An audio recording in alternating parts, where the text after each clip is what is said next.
आज यज्ञ की खुशी उससे संभाले नहीं संभाल रही थी। उसे तो यकीन नहीं हो रहा था कि यश उसी का बेटा है और जिस लड़की को वह सारी दुनिया में ढूंढ रहा था, वह लड़की उसी के घर में रहती है। यज्ञ ने अपना फोन निकाला और उसमें यश की फोटो देखने लगा।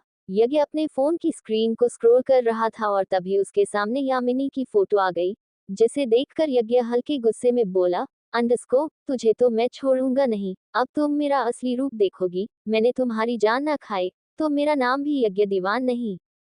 अभी तो तुम बस मेरे बेटे से परेशान हो, अब तो बेटे का बाप भी तुम्हारी हालत खराब करेगा। यज्ञ ने जी भरकर यामिनी की फोटो पर अपनी भड़ास निकाली और फिर उसके चेहरे पर हल्की सी मुस्कान आ गई। थोड़ी देर बाद केबिन में यज्ञ का मैनेजर आया, जिसकी गोद में यश था। यज्ञ ने यश को देखकर अपनी बाहें फैला दी और यज्ञ ने आगे बढ़कर यश को गोद में ले लिया। यज्ञ ने एक ही सेकंड में यश के सारे चेहरे को चूम लिया, उसे ऐसे अपने सीने से लगाया जैसे कभी खुद से आजाद नहीं करेगा। यज्ञ फिर से अपने बेटे के साथ खेलने लगा और मैनेजर वहां से हैरान होकर चला गया।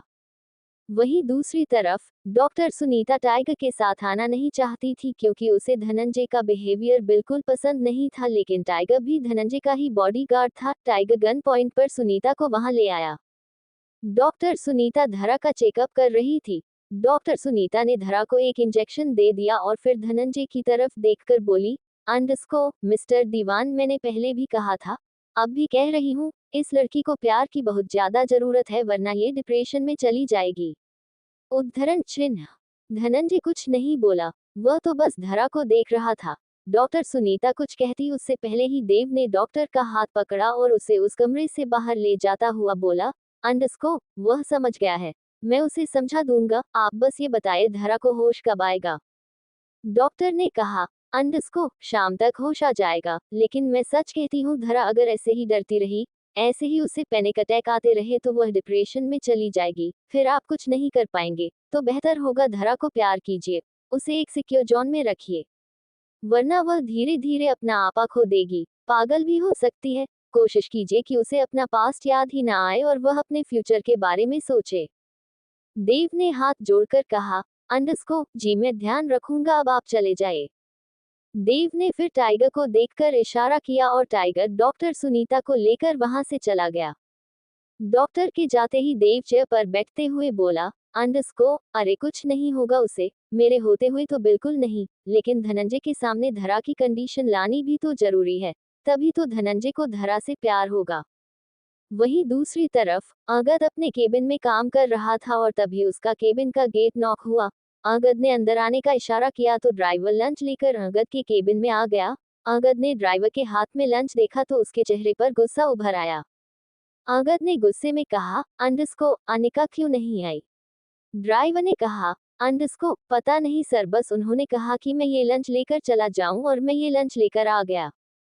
अंगद को ड्राइवर की बात सुनकर और ज्यादा गुस्सा आ गया।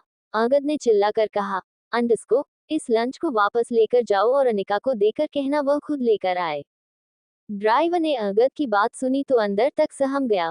उसने जल्दी से लंच उठाया और हवा की तरह वहां से गायब हो गया। अंगद ने गुस्से में दांत पीसते हुए खुद से कहा, अंडस्को, खुद को समझती क्या है, आने दो बताता हूँ। वही ड्राइवर वापस से दीवान महल आ गया और उसने अनिका के सामने लंच बॉक्स रखते हुए कहा, अंडस्को, मैडम सर ने कहा है आप ही लंच बॉक्स लेकर जाओ, वरना वह लंच नहीं करेंगे। गुस्सा तो अनिका को भी बहुत आ रहा था। वह अंगद के ऑफिस नहीं जाना चाहती थी, लेकिन करती भी क्या। अंगद के एहसानों तले दबी हुई थी। उसने लंच उठाया और बाहर आकर गाड़ी में बैठ गई। ड्राइवर ने ड्राइविंग सीट संभाली और अनिका को लेकर वापस ऑफिस आ गया। अनिका ने डरते डरते अंगद के केबिन का गेट खोला। अंगद की नजर अनिका पर गई तो कहीं ना कहीं उसे खुशी महसूस हुई, जबकि अनिका को बहुत डर लग रहा था। अंगद अपनी चेयर से खड़ा हुआ अनिका के सामने जाकर हाथ बांध कर बोला, अंडस्को, तुम मेरा लंच लेकर क्यों नहीं आई। अनिका कुछ नहीं बोली। इसका साफ मतलब था वह अंगद से नाराज है, लेकिन अंगद को अनिका की नाराजगी से कोई खास फर्क नहीं पड़ रहा था। उसने अनिका की बाजू पकड़ी और उसे खींचकर सोफे पर ले आया और फिर उसे सोफे पर बिठाकर बोला, अंडस्को, अब अच्छी बीवी की तरह लंच लगा दो, मुझे भूख लग रही है। अनिका ने अंगद का लंच लगा दिया। अंगद ने फिर से घूर कर कहा, अंडस्को, और तुम्हारी प्लेट कहाँ है, तुम नहीं खाओगी। अनिका ने ना में गर्दन हिला दी। अंगद की बोए तन गई। अंगद ने गुस्से में अनिका का चेहरा अपने एक हाथ से पकड़कर कहा, मैंने कहा ना कि मेरे सामने अपनी जुबान मत चलाया करो। एक तो तुमने मेरा लंच ना लाकर पहले ही गलती कर दी और अब मेरी बात ना मानकर दूसरी गलती कर रही हो। क्या चाहती हो अनिका? अगर मेरे गुस्से से बचना चाहती हो तो चुपचाप खाना खा लो। इतना कहकर अंगद ने अनिका का चेहरा छोड़ दिया। अनिका की आंखों में आंसू आ गए। अनिका सुबकने लगी और अंगद सोफे से खड़ा होकर अपने गुस्से को कंट्रोल करने की कोशिश करने लगा। थोड़ी देर बाद अंगद वापस आया और अपने गुस्से को कंट्रोल करता हुआ बोला, अब चुपचाप खाना खा लो, मेरा दिमाग मत खराब करो। अनिका ने जैसे तैसे वह खाना अपने गले से नीचे उतारा। अनिका के आंसू टपक रहे थे, जिन्हें देखकर अंगद इरिटेट हो रहा था। अंगद ने फिर से चिल्लाते हुए कहा, तुम्हें रोने के अलावा कुछ नहीं आता। आप जाओ यहाँ से। अनिका चुपचाप उठकर जाने लगी तो अंगद ने फिर से चिल्लाते हुए कहा, दीवान महल नहीं जाना, यज्ञ के केबिन में चली जाओ और जाकर यश के साथ थोड़ा सा खेल लो ताकि तुम्हारा मूड ठीक हो जाए। अनिका ने हाँ में गर्दन हिलाए और चुपचाप उसके केबिन से चली गई। वह जैसे ही गई, देव केबिन के अंदर आया और अंगद के सामने जाकर बोला, इतना जोर से क्यों चिल्लाता है? तुझे पता है धनंजय के केबिन तक तेरी आवाज आ रही थी। अंगद ने गुस्से में कहा, देव मैं तुझसे बहस करने के मूड में नहीं हूँ, जाओ यहाँ से। पहले ही अनिका ने दिमाग की दही की हुई है। अंगद के कहने का देव पर कोई असर नहीं हुआ, बल्कि देव ने चेयर पर बैठते हुए कहा, अगर तू अनिका से प्यार करने लगा है तो उसके साथ सॉफ्ट बिहेव क्यों नहीं करता? इतना चिल्लाता क्यों है? अगर तू ऐसे ही चिल्लाता रहा तो अनिका तुझसे बहुत दूर हो जाएगी और फिर तू कुछ नहीं कर पाएगा। अपने गुस्से पर थोड़ा कंट्रोल कर और अनिका के साथ प्यार से बिहेव कर, तभी वह तेरे करीब आएगी। अंगद ने एक तंज भरी मुस्कान के साथ कहा, वह मेरा प्यार समझेगी। उसे तो रोने के सिवा कुछ नहीं आता। उसे इतना समझ नहीं आता कि मैं उसे लंच लेकर क्यों बुलाता हूँ। जब देखो आंसू टपकाती रहती है, पता नहीं इतने आंसू इसकी आंखों में आते कहाँ से हैं। देव ने हंसकर कहा, जहाँ से तेरा गुस्सा आता है वहीं से उसके आंसू आते हैं। तू इतना गुस्सा कहाँ से लेकर आता है? तूने कभी सोचा कि तेरे गुस्से की वजह से अनिका कितना रोती है? अंगद ने कहा, मैं कुछ समझ नहीं क्या कहना चाहता है तू। इस पर देव ने कहा, अच्छा तू मुझे ये बता, तू गुस्सा क्यों कर रहा था? अंगद ने कहा, मैंने अनिका को लंच लाने के लिए कहा था, लेकिन उसने ड्राइवर को लंच लेकर भेज दिया और अब जब मैंने उसे खाना खाने के लिए कहा तो उसने मना भी कर दिया और मैं इतना बर्दाश्त नहीं कर सकता कि अनिका मेरी बात टाल दे। देव ने हंसकर कहा, ये तो अच्छी बात है, अनिका तेरी बात टाल रही है, मतलब कि वह तुझसे नाराज है और वह चाहती है कि तू उसे मना ले। अंगद तो हैरानी से देव को देखता रहा, जैसे उसकी बातों का मतलब समझने की कोशिश कर रहा हो। देव ने कंधे उचका कर कहा, अरे आज से पहले अनिका ने तेरी किसी बात को मना किया? देव की बात सुनकर अंगद ने ना में एक गर्दन हिला दी। देव ने फिर कहा, तो फिर आज उसने तेरी बातों को मानने से मना क्यों कर दिया? क्योंकि वह तुझसे नाराज है और तुझे अपनी नाराजगी दिखा रही है। मेरे कहने का सीधा सीधा मतलब है कि वह तुझसे लड़ना चाहती है, तुझसे शिकायत करना चाहती है, शायद तुझे गाली भी देना चाहती हो, लेकिन दे नहीं पाती। अंगद तो अब भी हैरानी से देव को देख रहा था। देव ने कहा, मुझे घूर घूर कर देखने से कुछ नहीं होगा, जाकर अपनी अनिका को मना ले। वह चाहती है कि तू उससे प्यार से बात करे, तू उसे प्रूव कर कि तूने संजीव बजाज को उसके पास नहीं भेजा था। अंगद ने देव की तरफ देखकर हैरानी से पूछा, तुम्हें संजीव बजाज के बारे में कैसे पता? इस पर देव ने कहा, वह तू छोड़, मुझे सब पता होता है। तू अनिका को विश्वास दिला कि तूने संजीव बजाज के साथ ऐसी कोई घटिया डील नहीं थी।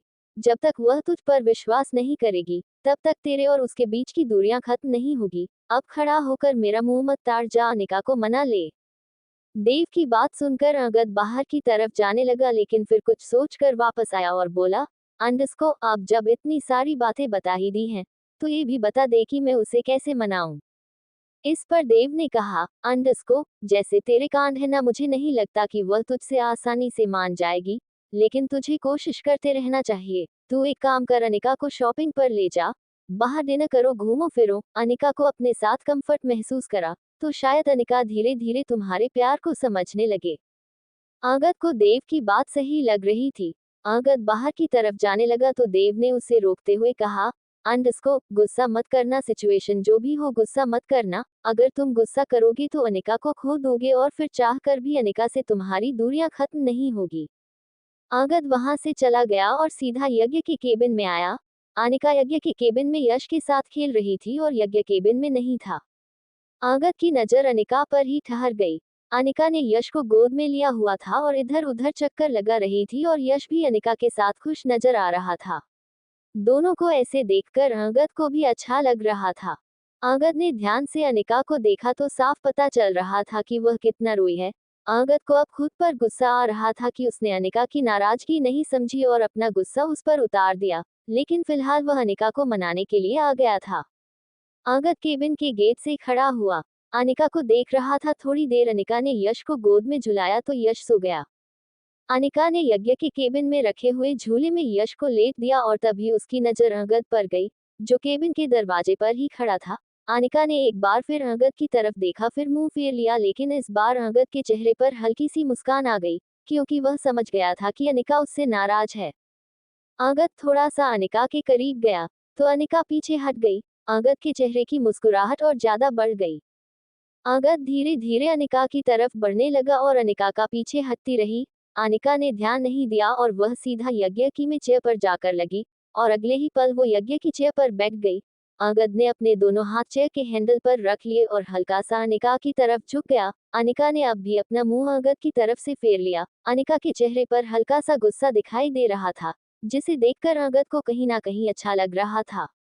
अंगद को समझ आ रहा था कि अनिका अब भी उसके साथ अपनी नाराजगी दिखाने लगी है, जिसे देखकर अंगद मन ही मन खुश हो रहा था। अंगद थोड़ा सा और झुका और उसने अपने होंठ अनिका के गाल पर रख दिए। अनिका की बॉडी में सिहरन सी दौड़ गई। ये पहली बार था जब अंगद अनिका के इतने प्यार से करीब गया था। पिछली बार तो अंगद ने अनिका को जबरदस्ती किस किया था, लेकिन इस बार उसने बहुत प्यार से अनिका को किस किया, जिसे अनिका ने महसूस भी किया था।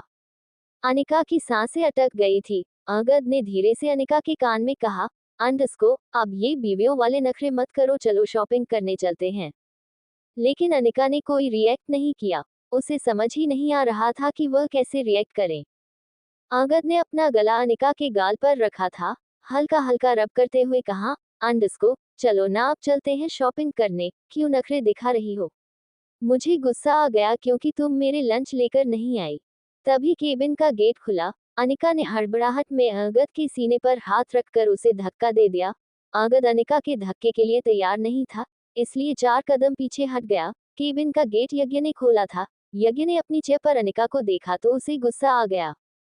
यज्ञ ने गुस्से में अनिका को पॉइंट करके कहा, अंडस्को, शायद तुम अपनी औकात भूल गई हो, जो मेरी चेयर पर बैठी हुई हो। लगता है अंगद ने तुम्हें कुछ ज्यादा ही सिर चढ़ा लिया है। यज्ञ की बात सुनकर अनिका के आंखों में आंसू फिर से आ गए। अनिका जल्दी से चेयर से उठी और अपनी गलती मानते हुए बोली, अंडस्को, भैया मैं वह गलती से बैठ गई, माफ कर दीजिए। यज्ञ ने गुस्से में अनिका को देखा, उसकी तरफ पॉइंट करते हुए कहा, अंडस्को, मैं कोई भैया भैया नहीं हूँ तुम्हारा, मुझसे कोई रिश्ता जोड़ने की कोशिश मत करो, समझी तुम? जब अगर तुम्हें अपनी पत्नी नहीं मानता तो तुम मुझे अपना देवर मानकर क्या साबित करना चाहती हो? यज्ञ गुस्से में आगे कुछ बोलता उससे पहले ही अंगद ने उसके मुंह पर एक पंच जड़ दिया। यज्ञ तो हैरान हो गया। यज्ञ ने अंगद को हैरानी से देखा, जैसे पूछना चाहता हूं कि तुमने मुझे क्यों मारा। इस पर अंगद ने गुस्से में यज्ञ को पॉइंट करके कहा, अंडस्को, अपनी भाभी से ऐसी बात करोगे? अंगद की बात सुनकर यज्ञ तो ऑलमोस्ट बेहोश होना वाला था। एक तो पहले ही धनंजय ने सुबह उसे डांट दिया, उसने धरा को भा भी नहीं बोला और अब अंगद भी धनंजय की भाषा ही बोल रहा था। यज्ञ ने एक नजर अनिका को देखकर कहा, अंडस्को, इसमें मेरी कोई गलती नहीं है, तूने ही इस लड़की को नौकरानी बना कर रखा हुआ है और अब तुम कह रहे हो कि इसे भाभी बोल। मुझसे ये सब नहीं होगा, मैं तेरी तरह नाटक नहीं कर सकता। यज्ञ की बात सुनकर अंगद को और ज्यादा गुस्सा आ गया और उसने यज्ञ की कॉलर पकड़कर दांत पीसते हुए कहा, अंडस्को, नाटक? तुझे ये नाटक लगता है क्या? मैंने इससे शादी नहीं की। जो हुआ सो हुआ, लेकिन आज के बाद तुम अनिका को भाभी कहोगे, समझे तुम? और अगर तुमने ऐसा नहीं किया तो तुम जानते हो कि तुम मेरा एक मुक्का भी नहीं झेल पाओगे। अनिका तो अंगद और यज्ञ को ऐसे देखकर सहम गई। उसे अपने कानों पर यकीन नहीं हो रहा था कि अंगद यज्ञ को उसे भाभी बोलने के लिए कह रहा है। यज्ञ ने भी आज तक अनिका को कभी कुछ नहीं कहा था, लेकिन आज पहली बार अनिका को अपनी कुर्सी में देखकर उसे गुस्सा आ गया और वह अनिका के साथ बदतमीजी कर बैठा। यज्ञ ने भी अंगद को जवाब देते हुए कहा, अंडस्को, बड़ी जल्दी याद आ गया तुम्हें कि अनिका तुम्हारी बीवी है और तुमने उससे शादी की है, वरना आज से पहले तो मुझे कभी ऐसा महसूस नहीं हुआ कि अनिका मेरी भाभी है। इनफैक्ट सुधीर की औकात अनिका से ज्यादा है। सुधीर को भी हम तनख्वाह देते हैं, लेकिन अनिका उसे तो तुमने गुलाम बनाकर रखा हुआ है। गुस्से में ही सही, लेकिन यज्ञ सच बोल रहा था। अंगद ने कभी भी अनिका को इज्जत नहीं दी थी। इसके चलते पूरे घर में कोई भी अनिका को इज्जत नहीं देता था। लेकिन अब तो अनिका को भी इस बात का कोई मलाल नहीं होता था। वह तो बस इसीलिए दीवान महल में रह रही थी कि उसकी फैमिली को फाइनेंशियल सपोर्ट मिल रहा है। यज्ञ की बात सुनकर अंगद का गुस्सा और ज्यादा बढ़ गया। अंगद ने पंच बनाकर उसे मारना चाहा तो अनिका ने अंगद का हाथ पकड़कर कहा, अंडस्को, यह आप क्या कर रहे हैं मिस्टर दीवान? अपने ही भाई पर हाथ उठाएंगे? इस पर अंगद ने भी अनिका की तरफ देखकर गुस्से में कहा, अंडस्को, तो क्या मेरा भाई मेरी बीवी की इंसल्ट करेगा? इस बात का अनिका के पास कोई जवाब नहीं था। फिर भी उसने अंगद को समझाते हुए कहा, अंडस्को, प्लीज छोड़ दीजिए, मेरी वजह से अपने भाई से लड़ाई मत कीजिए। लेकिन अंगद को इस वक्त यज्ञ पर बहुत गुस्सा आ रहा था और उसने अपना हाथ अनिका से छुड़ा लिया और फिर से यज्ञ को मारने के लिए हाथ उठाया, तो यज्ञ ने भी उसका हाथ बीच में पकड़ लिया। दोनों ही एक दूसरे को खा जाने वाली नजरों से देख रहे थे।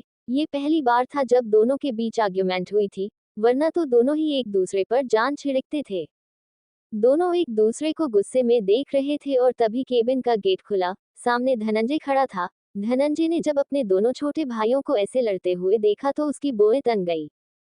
धनंजय गुस्से में दोनों के पास आया और उसने दोनों के कॉलर आपस से छुड़वा कर कहा, अंडस्को, यह क्या बदतमीजी है? केबिन को अखाड़ा क्यों बना रखा है? आखिर हुआ क्या है जो एक दूसरे की जान के दुश्मन बने हुए हो? लेकिन ना तो धनंजय को अंगद ने जवाब दिया और ना ही यज्ञ ने। दोनों ही एक दूसरे को गुस्से में घूर रहे थे।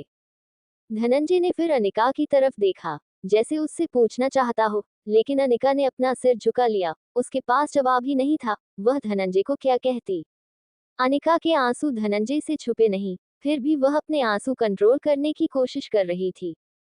धनंजय ने इस बार गुस्से में पूछा, अंडस्को, मैं कुछ पूछ रहा हूँ, आखिर तुम दोनों लड़ क्यों रहे हो?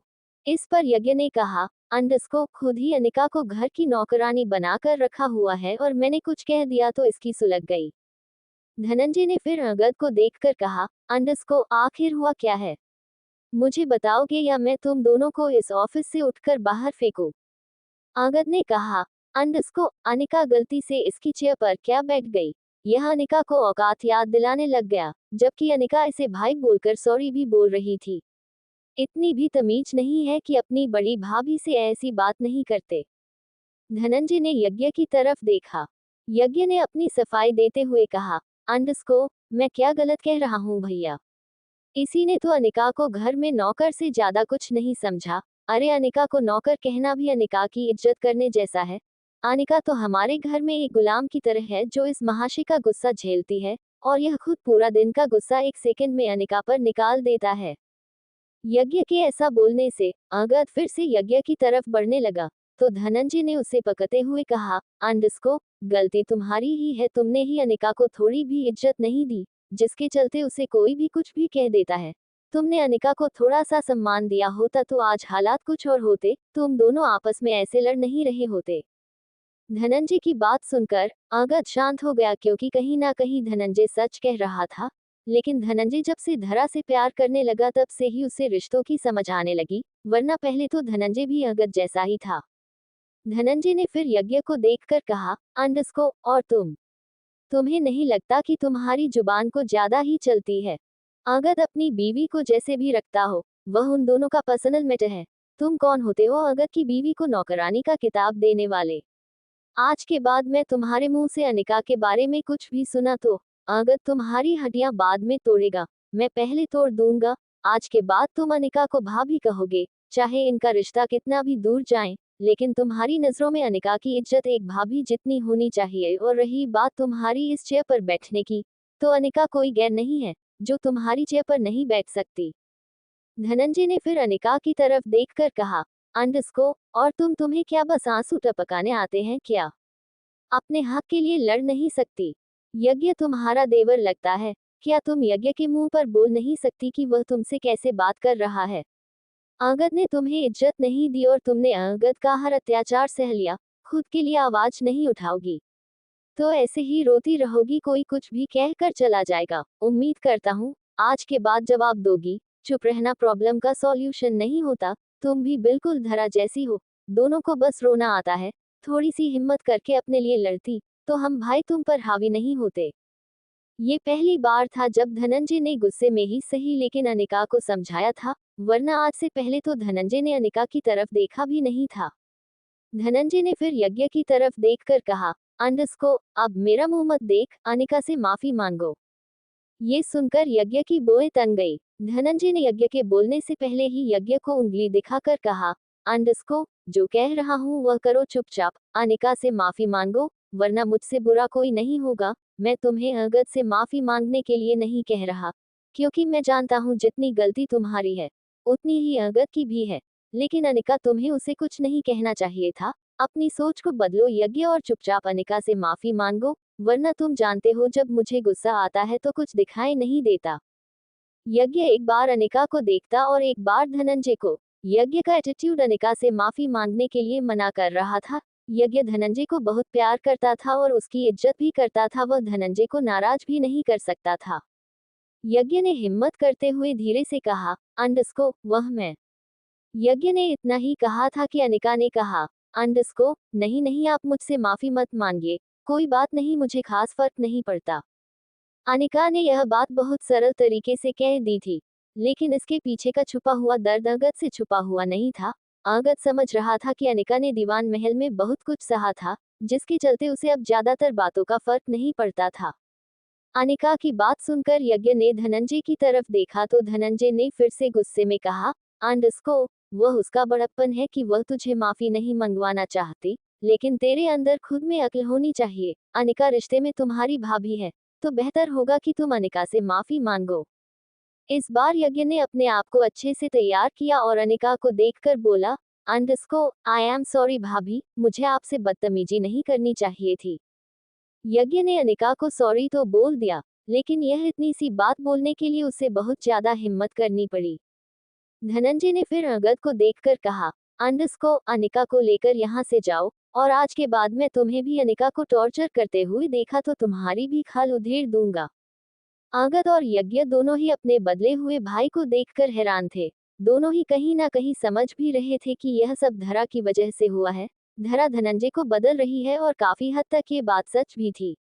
धनंजय में बदलाव कहीं ना कहीं धरा को देखकर ही आए थे। धनंजय को धरा में दूसरी अनिका नजर आती थी, और इसीलिए उसे अनिका का दर्द और दुख दिखने लगा था। इसलिए उसने अंगद और यज्ञ दोनों को गुस्से में ही सही लेकिन समझाने की कोशिश की थी। अंगद ने अनिका का हाथ पकड़ा और केबिन से बाहर चला गया। धनंजय ने यज्ञ को देखकर कहा, अंडस्को, मेरी बात कान खोल कर सुन लो यज्ञ, अपने दिल में कोई मलाल लेकर मत बैठ जाना। शायद तुम्हें दिखाई नहीं दे रहा, लेकिन अंगद अनिका से प्यार करने लगा है, तो बेहतर होगा कि तुम अंगद को उसका प्यार दिलाने में मदद करो, ना कि अनिका को नीचा दिखाओ। मैं जानता हूँ कहीं ना कहीं इन सब में अंगद की ही गलती थी, लेकिन तुम भी कोई दूध पीते बच्चे नहीं हो, जो छोटी छोटी बातों पर गुस्सा करने लगता है। उम्मीद करूंगा आगे से ऐसी गलती नहीं होगी, और तुम अनिका को लेकर कोई गलत राय नहीं बनाओगे। यज्ञ ने हाँ में गर्दन हिला दी। धनंजय थोड़ा सा आगे चलकर यश के पालने की तरफ गया। यश सो रहा था, ना जाने क्यों धनंजय ने झुककर यश का माथा चूम लिया, और फिर बिना यज्ञ की तरफ देख चला गया। यज्ञ तो हैरानी से धनंजय की हरकतों को देख रहा था। धनंजय में सच में बदलाव आ रहे थे। यज्ञ भी थोड़ा सा चलकर यश के पालने की तरफ गया और उसे सोता हुआ देखकर बोला, अंडस्को, लगता है तेरे बड़े पापा बदल रहे हैं। चलो अच्छी बात है, बदलेंगे तो धरा भाभी से प्यार करेंगे और फिर बहुत जल्दी तेरा भी भाई आ जाएगा। यज्ञ की बात सुनकर यश ने नींद में ही हल्की सी मुस्कान पास कर दी। उस मुस्कान को देखकर यज्ञ के चेहरे पर बड़ी सी मुस्कुराहट आ गई। वहीं दूसरी तरफ अंगद अनिका को खींचता हुआ ऑफिस से बाहर आ गया।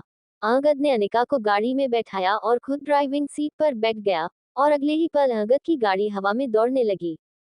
अंगद ने गाड़ी एक मॉल के बाहर रोक दी। अंगद गाड़ी से उतरा, उसने अनिका के साइड का गेट खोला और अपना एक हाथ बढ़ा दिया। अनिका कुछ सेकंड तक अंगद का हाथ ही देखती रही। इस पर अंगद ने कहा, अंडस्को, इसे देखने के लिए नहीं कहा, इसके ऊपर अपना हाथ रखो और गाड़ी से उतरो। अनिका अब भी गुस्सा थी। अनिका ने अंगद के हाथ पर अपना हाथ नहीं रखा और अपने आप ही गाड़ी से उतर गई।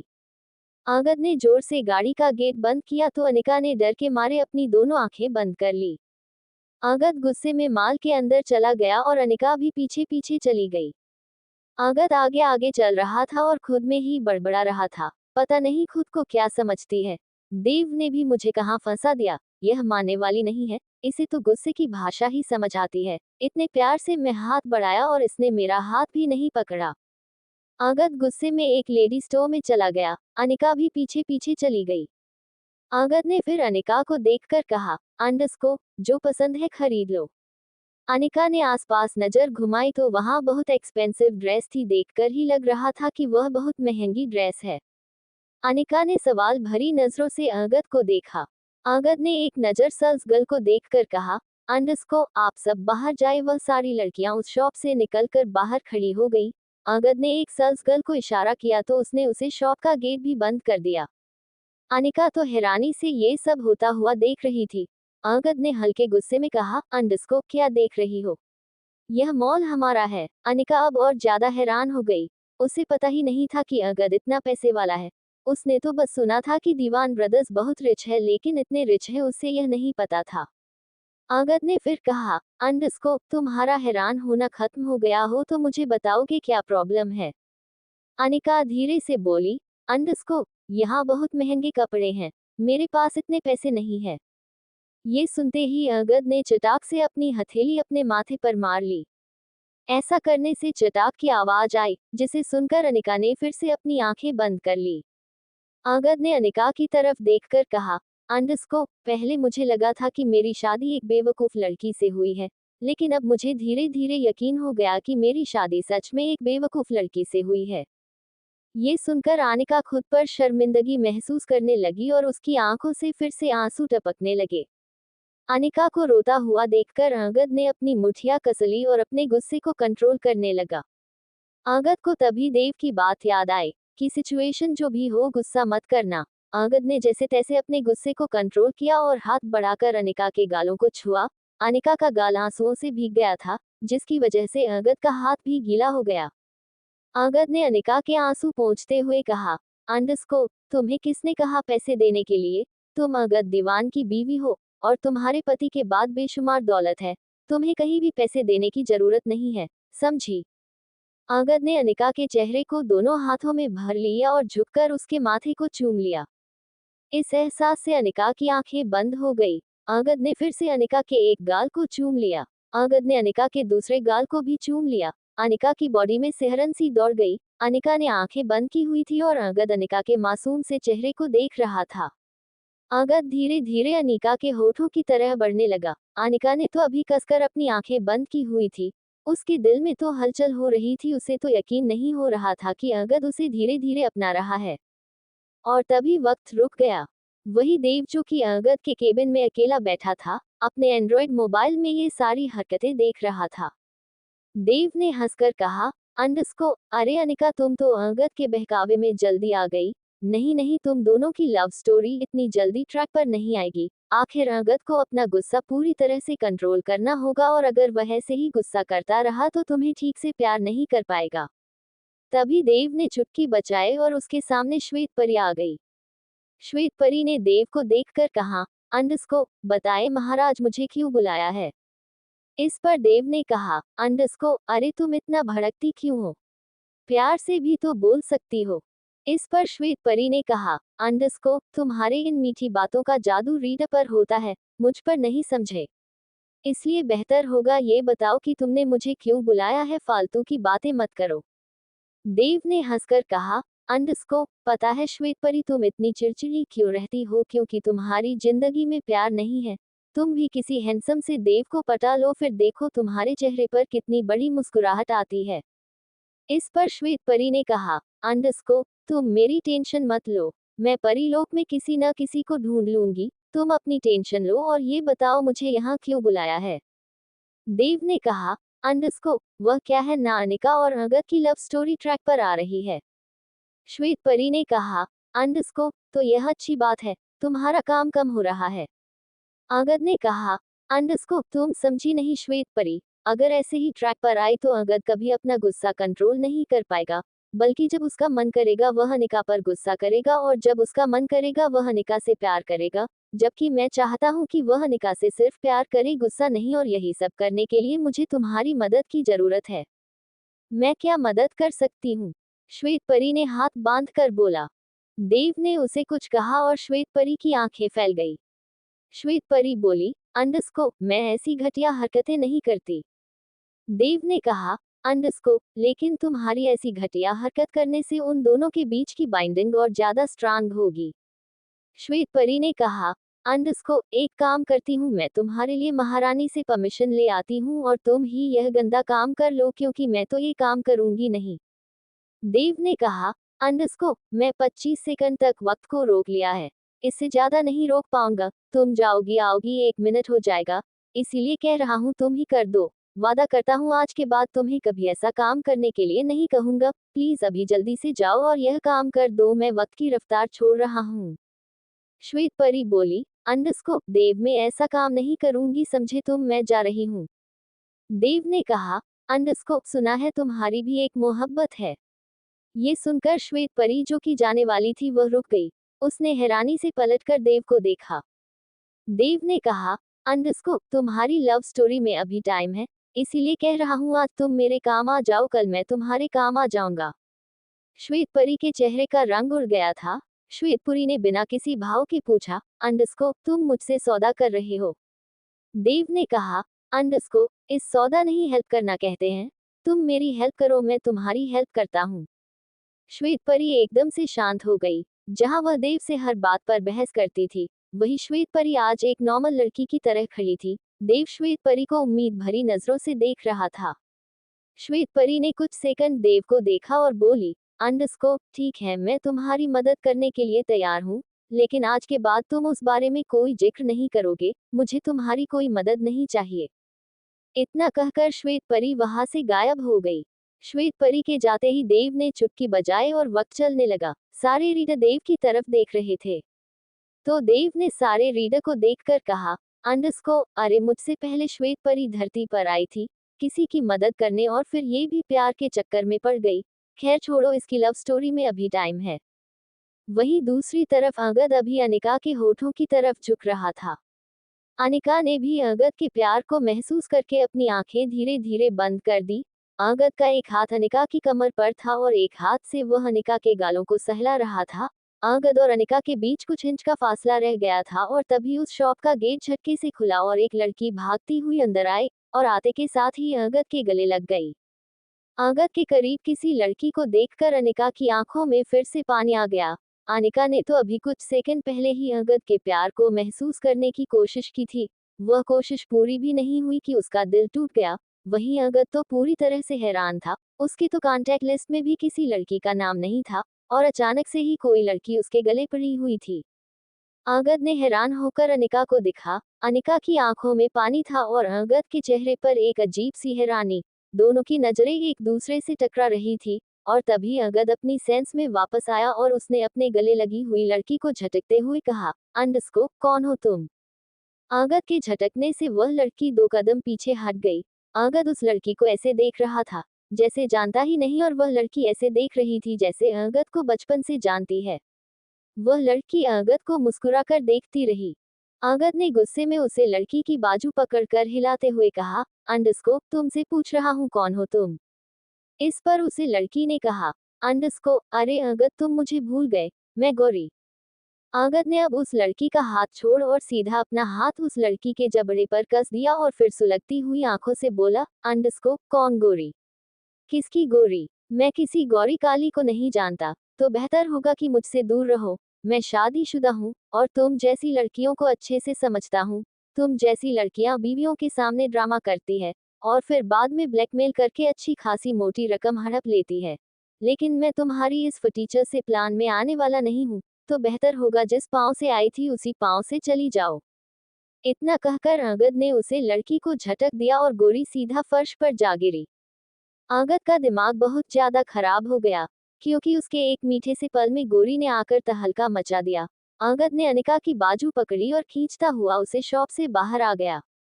वहीं दूसरी तरफ धनंजय अपनी मीटिंग खत्म करके जब अपने केबिन में आया तो देव वही कुर्सी पर बैठकर झूल रहा था। धनंजय ने एक नजर देव को देखा और धरा के कमरे की तरफ बढ़ गया। धनंजय गेट खोलता उससे पहले ही देव ने कहा, अंडस्को, क्या बात है, आज तो बड़े भाई का फर्ज निभाकर आ रहे हो। ये सुनते ही कहीं ना कहीं धनंजय को बहुत अच्छा लग रहा था। उसके चेहरे पर एक हल्की सी मुस्कुराहट आ गई। धनंजय ने देव की बातों का जवाब नहीं दिया और गेट के हैंडल को छुआ। इतने में देव ने फिर कहा, अंडस्को, अगर इतनी अकल पहले आ जाती तो अनिका 1 साल तक दीवान महल में टॉर्चर नहीं होती और ना ही धरा सुसाइड करने की कोशिश करती। धरा सुसाइड करने की कोशिश की थी, यह सुनकर तो धनंजय की आंखें फैल गई।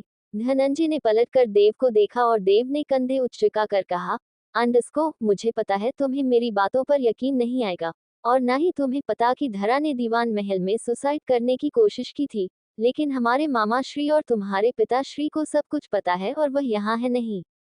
धनंजय वापस से देव के पास आया और हैरानी से बोला, अंडस्को, तुम्हें कैसे पता धरा ने दीवान महल में सुसाइड करने की कोशिश की थी? इस पर देव ने कहा, अंडस्को, बस मुझे यही बात मत पूछा करो कि मुझे कैसे पता, क्योंकि मुझे सब कुछ पता होता है। तुम्हारी तीनों कहानियों का रचयिता मैं ही हूँ। अर्थात मुझे सब पता है। यकीन नहीं आता तो जब मामा जी यहाँ आएंगे तब उनसे पूछ लेना। अब सवाल यह उठता है कि लगभग धरा को भी इस घर में 1 साल हो गया, तो तुम्हें कैसे नहीं पता कि धरा ने खुद को मारने की कोशिश की है, वह भी 1 बार नहीं 2 बार। ये सुनते ही धनंजय की आंखें फिर से फैल गई। उसे सच में नहीं पता था कि उसका बिहेवियर धरा को इतना तोड़ देगा कि धारा खुद की जान लेने की भी कोशिश करेगी। धनंजय का चेहरा उदास हो गया। धनंजय अपने ही ख्यालों में था कि तभी देव ने फिर कहा, अंडस्को, क्या सोच रहे हो? तुम्हारे सारे सवालों का जवाब धरा के पास है, लेकिन धरा तुम्हें किसी भी सवाल का जवाब नहीं देगी, और देगी भी क्यों?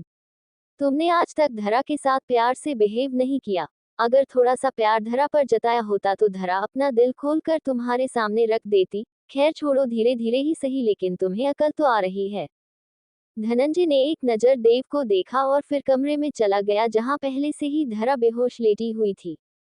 धनंजय फिर से धरा के पास बैठ गया। धनंजय ने आज न जाने कितनी बार उस कमरे में आकर धरा को देखा था, और आज देव की बात सुनकर तो उसका दिल बैठा ही जा रहा था। वह खुलकर धरा से बात करना चाहता था, लेकिन ये भी जानता था धरा उसे खुलकर बात नहीं करेगी। इनफैक्ट धरा तो उससे बात ही नहीं करेगी। उसने 1 बार नहीं 2 बार धरा का दिल तोड़ दिया था। धनंजय को याद था कि उसने कैसे शादी की पहली रात ही धरा को अपने कमरे से बाहर निकाल दिया था। फिर जब धरा के साथ डेट पर गया तब भी घर जाकर धरा के साथ रूड बिहेव किया। इन सब के चलते तो धरा उससे कभी अपने दिल की बात नहीं बताएगी। धनंजय धरा का हाथ पकड़े वहीं बैठ रहा, उसका होश में आने का इंतजार करता रहा। वही यज्ञ भी काम करता करता थक गया था। यज्ञ ने टाइम देखा तो शाम के 5 बजे बज गए थे। यश अभी सो रहा था। तभी यज्ञ का केबिन का गेट खुला। उसने नजर उठाकर देखा तो यामिनी सामने खड़ी थी। यामिनी को देखकर यज्ञ के चेहरे पर हल्की सी मुस्कान आ गई, क्योंकि आज से वह यामिनी की बैंड बजाने वाला था। आखिर वह उसके बच्चे की माँ जो थी। यामिनी ने भी यज्ञ की नजरों को भांपते हुए खुद से कहा, अंडस्को, ये बंदर मुझे ऐसे क्यों देख रहा है? इसके दिमाग में कुछ लोचा तो नहीं चल रहा? इतना मुस्कुरा कर तो इसमें मुझे कभी नहीं देखा।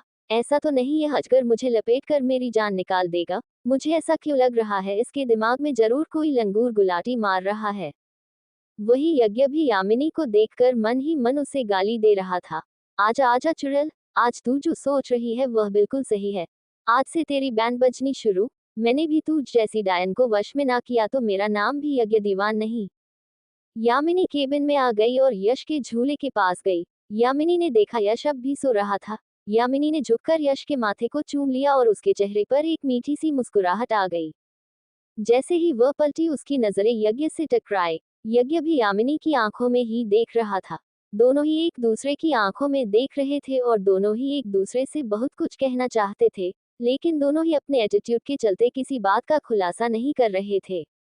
यज्ञ ने बड़े प्यार से कहा, अंडस्को, बैठ जाओ।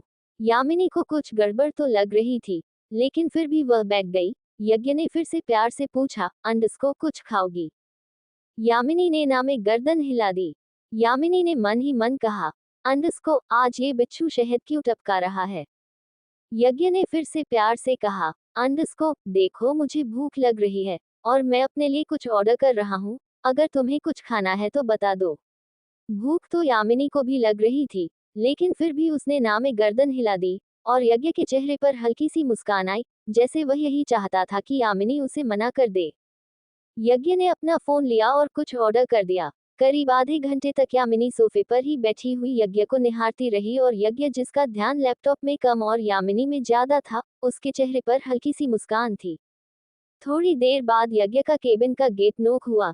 यज्ञ ने कमिंग बोला और यज्ञ का मैनेजर खाने के कुछ पैकेट लेकर अंदर आ गया। यज्ञ ने इशारों में उन पैकेट को टेबल पर रखने के लिए कहा। मैनेजर ने वह पैकेट टेबल पर रख दिए और एक नजर यामिनी को देखा और फिर ग्रेड करके चला गया। यज्ञ यामिनी के पास आकर बैठ गया और उन पैकेट को खोलने लगा। यज्ञ ने वह पैकेट खोला, उसमें टिंडे की सब्जी थी जिसे देखकर यज्ञ के मुंह में पानी आ गया। यज्ञ ने जानबूझकर अपने हाथों को मलते हुए खुश होकर कहा, अंडस्को यामिनी टिंडा की सब्जी खाओगी? चलो रहने दो, तुम्हारे बस की नहीं है। मैंने सुना है तुम टिंडे की सब्जी नहीं खाती। यज्ञ के बोलने में यामिनी को साफ चढ़ाना झलक रहा था, जिसे यामिनी बर्दाश्त नहीं कर पाई। यामिनी ने आंखें छोटी करके कहा, अंडस्को जिस भी सुना है गलत सुना है, मैं टिंडे की सब्जी खा लेती हूँ, समझे तुम, लेकिन मुझे तुम्हारा खाना शेयर करने में बिल्कुल भी इंटरेस्ट नहीं है। यज्ञ ने भी मौके पर चौका मारते हुए कहा, अंडस्को शेयरिंग का तो तुम बहाना बना रही हो। मैं जानता हूँ तुम टिंडे की सब्जी नहीं खाती, पापा ने मुझे बताया था। चलो अब थोड़ा सा साइड हो जाओ, मुझे खाने दो, वैसे भी मैं तुम्हें अपनी सब्जी देने वाला हूँ नहीं। यामिनी बोली, अंडस्को मैंने कहा ना मैं टिंडे की सब्जी खा लेती हूँ। यामिनी दांत पीसते हुए बोली, अंडस्को मैंने कहा ना मैं खा लेती हूँ। इस पर यज्ञ ने कहा, अंडस्को मैं कैसे मान लूं कि तुम खा लेती हो? तुम तो हो ही एक नंबर की झूठी, और अगर खा लेती हो तो ये सब्जी खाकर दिखाओ, तो मैं मान लूं कि तुम ये सब्जी खा लेती हो। हटो, मुझे मेरा खाना खाने दो। यज्ञ ने एक बार फिर यामिनी की तरफ देखकर कहा, मेरे खाने पर नजर मत लगाओ, समझी? यज्ञ का ऐसा बोलना अब तो यामिनी से बर्दाश्त ही नहीं हुआ। उसने जल्दी से यज्ञ के सामने रखी हुई टिंडे की सब्जी उठाए और उसे खाने लगी। यामिनी ने महसूस किया कि उस टिंडे की सब्जी में बहुत ज्यादा मिर्च थी। एक तो यामिनी पहले ही टिंडे की सब्जी नहीं खाती थी, ऊपर से इतनी मिर्च, यामिनी का तो मुंह बुरी तरह जल रहा था। लेकिन फिर भी वह यज्ञ को नीचा दिखाने के लिए उस सब्जी को खाती रही और यज्ञ उसे मुस्कुराकर देखता रहा। मुंह जलने की वजह से यामिनी की आंखों में पानी आ गया, लेकिन फिर भी वह गुस्से में उस सब्जी को खाई जा रही थी। यज्ञ ने जब देखा कि सब्जी खत्म होने वाली है तो उसने जानबूझकर कहा, अंडस्को यामिनी मेरी सारी सब्जी मत खा जाना, और अगर तुम्हें मिर्ची लग रही है तो इतना नाटक क्यों कर रही हो? छोड़ क्यों नहीं देती? इस पर यामिनी और ज्यादा चिढ़ गई और उसने वह सारी सब्जी खत्म कर दी। यामिनी ने भरी हुई आंखों से यज्ञ की तरफ देखकर कहा, अंडस्को मैं सब कुछ खाती हूँ, समझे तुम? आज के बाद में चैलेंज मत करना। यामिनी का मुंह बुरी तरह जल रहा था। वह इधर उधर चक्कर लगा रही थी। यज्ञ ने यामिनी को देखा तो अंदर ही अंदर अपनी जीत पर खुश हो गया और फिर मन ही मन बोला, अंडस्को हॉरर मूवी की भूतनी, अभी तो ये शुरुआत है, आगे आगे देखो मैं क्या करता हूँ। यामिनी जैसे चक्कर काट रही थी। यज्ञ को कहीं ना कहीं बुरा लग रहा था क्योंकि यामिनी को बहुत मिर्ची लग रही थी। फिर भी उसने अपने एटीट्यूड के चलते यज्ञ से पानी नहीं मांगा। कुछ सेकंड तक निहारने के बाद यज्ञ ने टेबल पर रखा हुआ पानी उठाया और यामिनी के सामने जाकर कहा, अंडस्को लो पी लो। यामिनी का मुंह अभी जल रहा था। यामिनी ने गुस्से में कहा, अंडस्को नहीं पीना, क्या कर लोगे? यज्ञ ने यामिनी को समझाते हुए कहा, अंडस्को जिद मत करो, पानी पी लो, उसमें सच में बहुत मिर्ची थी। यामिनी ने भी गुस्से में कहा, अंडस्को मैंने भी कहा ना मैं नहीं पीऊंगी, मुझे पानी नहीं चाहिए। चाहे यज्ञ कितना भी कठोर था, लेकिन कहीं ना कहीं उसे यामिनी का इंतजार था, इसीलिए तो यामिनी का बटन अपने सीने से लगाए घूम रहा था। उसने कभी नहीं सोचा था कि वह जब उस लड़की से मिलेगा तो उस लड़की के पास उसका बच्चा होगा। यज्ञ मानने के लिए तैयार नहीं था, लेकिन कहीं ना कहीं यामिनी ने उसके दिल में एक सॉफ्ट सा कॉर्नर बना लिया था। यज्ञ के दिल में यामिनी ने कहीं ना कहीं अपने लिए इज्जत बना ली थी, लेकिन यज्ञ का एटीट्यूड ये सारी बातें करने के लिए तैयार ही नहीं था। यज्ञ कहीं ना कहीं यामिनी को इस बात के लिए भी पसंद करने लगा था कि यामिनी ने एक ऐसी रात को अपनी जिंदगी डेडिकेट कर दी जो उसकी जिंदगी में भूचाल लाकर चली गई। यामिनी ने ऐसे इंसान के बच्चे को अपने सीने से लगा कर रखा जिसे शायद वह दोबारा कभी ना मिलती। यज्ञ कहीं ना कहीं यामिनी के सेक्रीफाइस को समझ रहा था। यामिनी बहुत खूबसूरत थी, चाहती तो अपनी जिंदगी में आगे बढ़ जाती, लेकिन उसने ऐसा नहीं किया।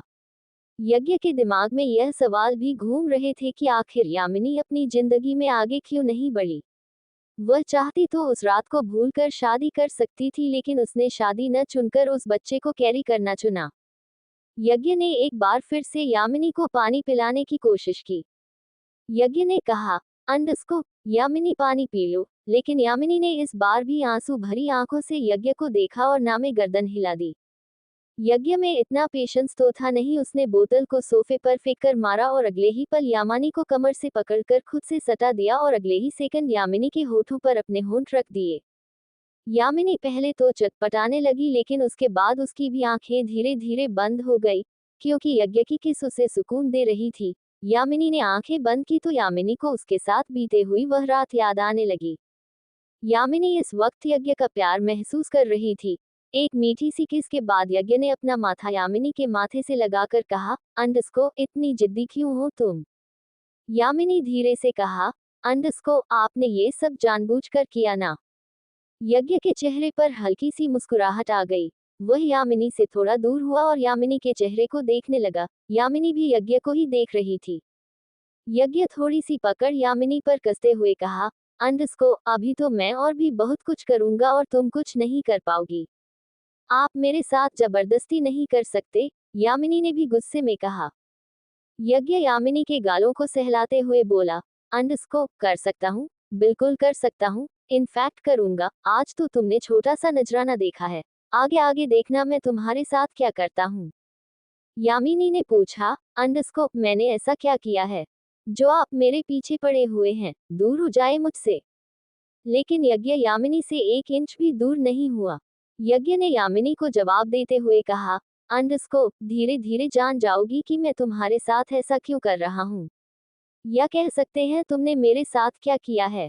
यामिनी को कहीं ना कहीं घबराहट होने लगी। उसे शक हो गया कि शायद यज्ञ उसके बारे में सब कुछ जान गया है, लेकिन यामिनी के पास कोई प्रूफ नहीं था, उसे बस शक था। यामिनी के चेहरे का रंग उड़ चुका था, उसके चेहरे पर टेंशन साफ दिखाई दे रही थी। यज्ञ ने एक हाथ बढ़ाकर यामिनी के गालों को फिर से सहलाते हुए कहा, अंडस्को, क्या हुआ? अभी से चेहरे का रंग उड़ गया? अभी तो मेरे बच्चे की माँ को बहुत कुछ झेलना है। ये सुनकर यामिनी की आंखें हैरानी से बड़ी हो गई। उसे अपने कानों पर यकीन नहीं हुआ। वह हैरान होकर यज्ञ को देखने लगी तो यज्ञ ने मीठी सी मुस्कुराहट के साथ कहा, अंडस्को, ज्यादा हैरान होने की जरूरत नहीं है। यश को मैं अपना बच्चा ही समझता हूँ और तुम यश की माँ हो। यामिनी थोड़ा सा नॉर्मल हुई, लेकिन उसका शक पूरी तरीके से खत्म नहीं हुआ था। यज्ञ और यामिनी अब भी एक दूसरे की आंखों में देख रहे थे। यज्ञ ने अपनी एक उंगली से यामिनी के माथे पर टैप करके कहा, अंडस्को, इस छोटे से दिमाग पर जोर कम डाला करो, वरना फट जाएगा। फिर मत कहना यज्ञ ने वार्न नहीं किया, मुझे टकराना आसान नहीं है, समझी? यामिनी ने जैसे तैसे अपनी इमोशंस कंट्रोल करके गुस्से में कहा, अंडस्को, मिस्टर यज्ञ दीवान, आपको जितना बोलना था आपने बोल लिया। आपने मुझे मिर्ची वाली सब्जी खिलाई ना, अब आप देखना मैं आपके साथ क्या करती हूँ।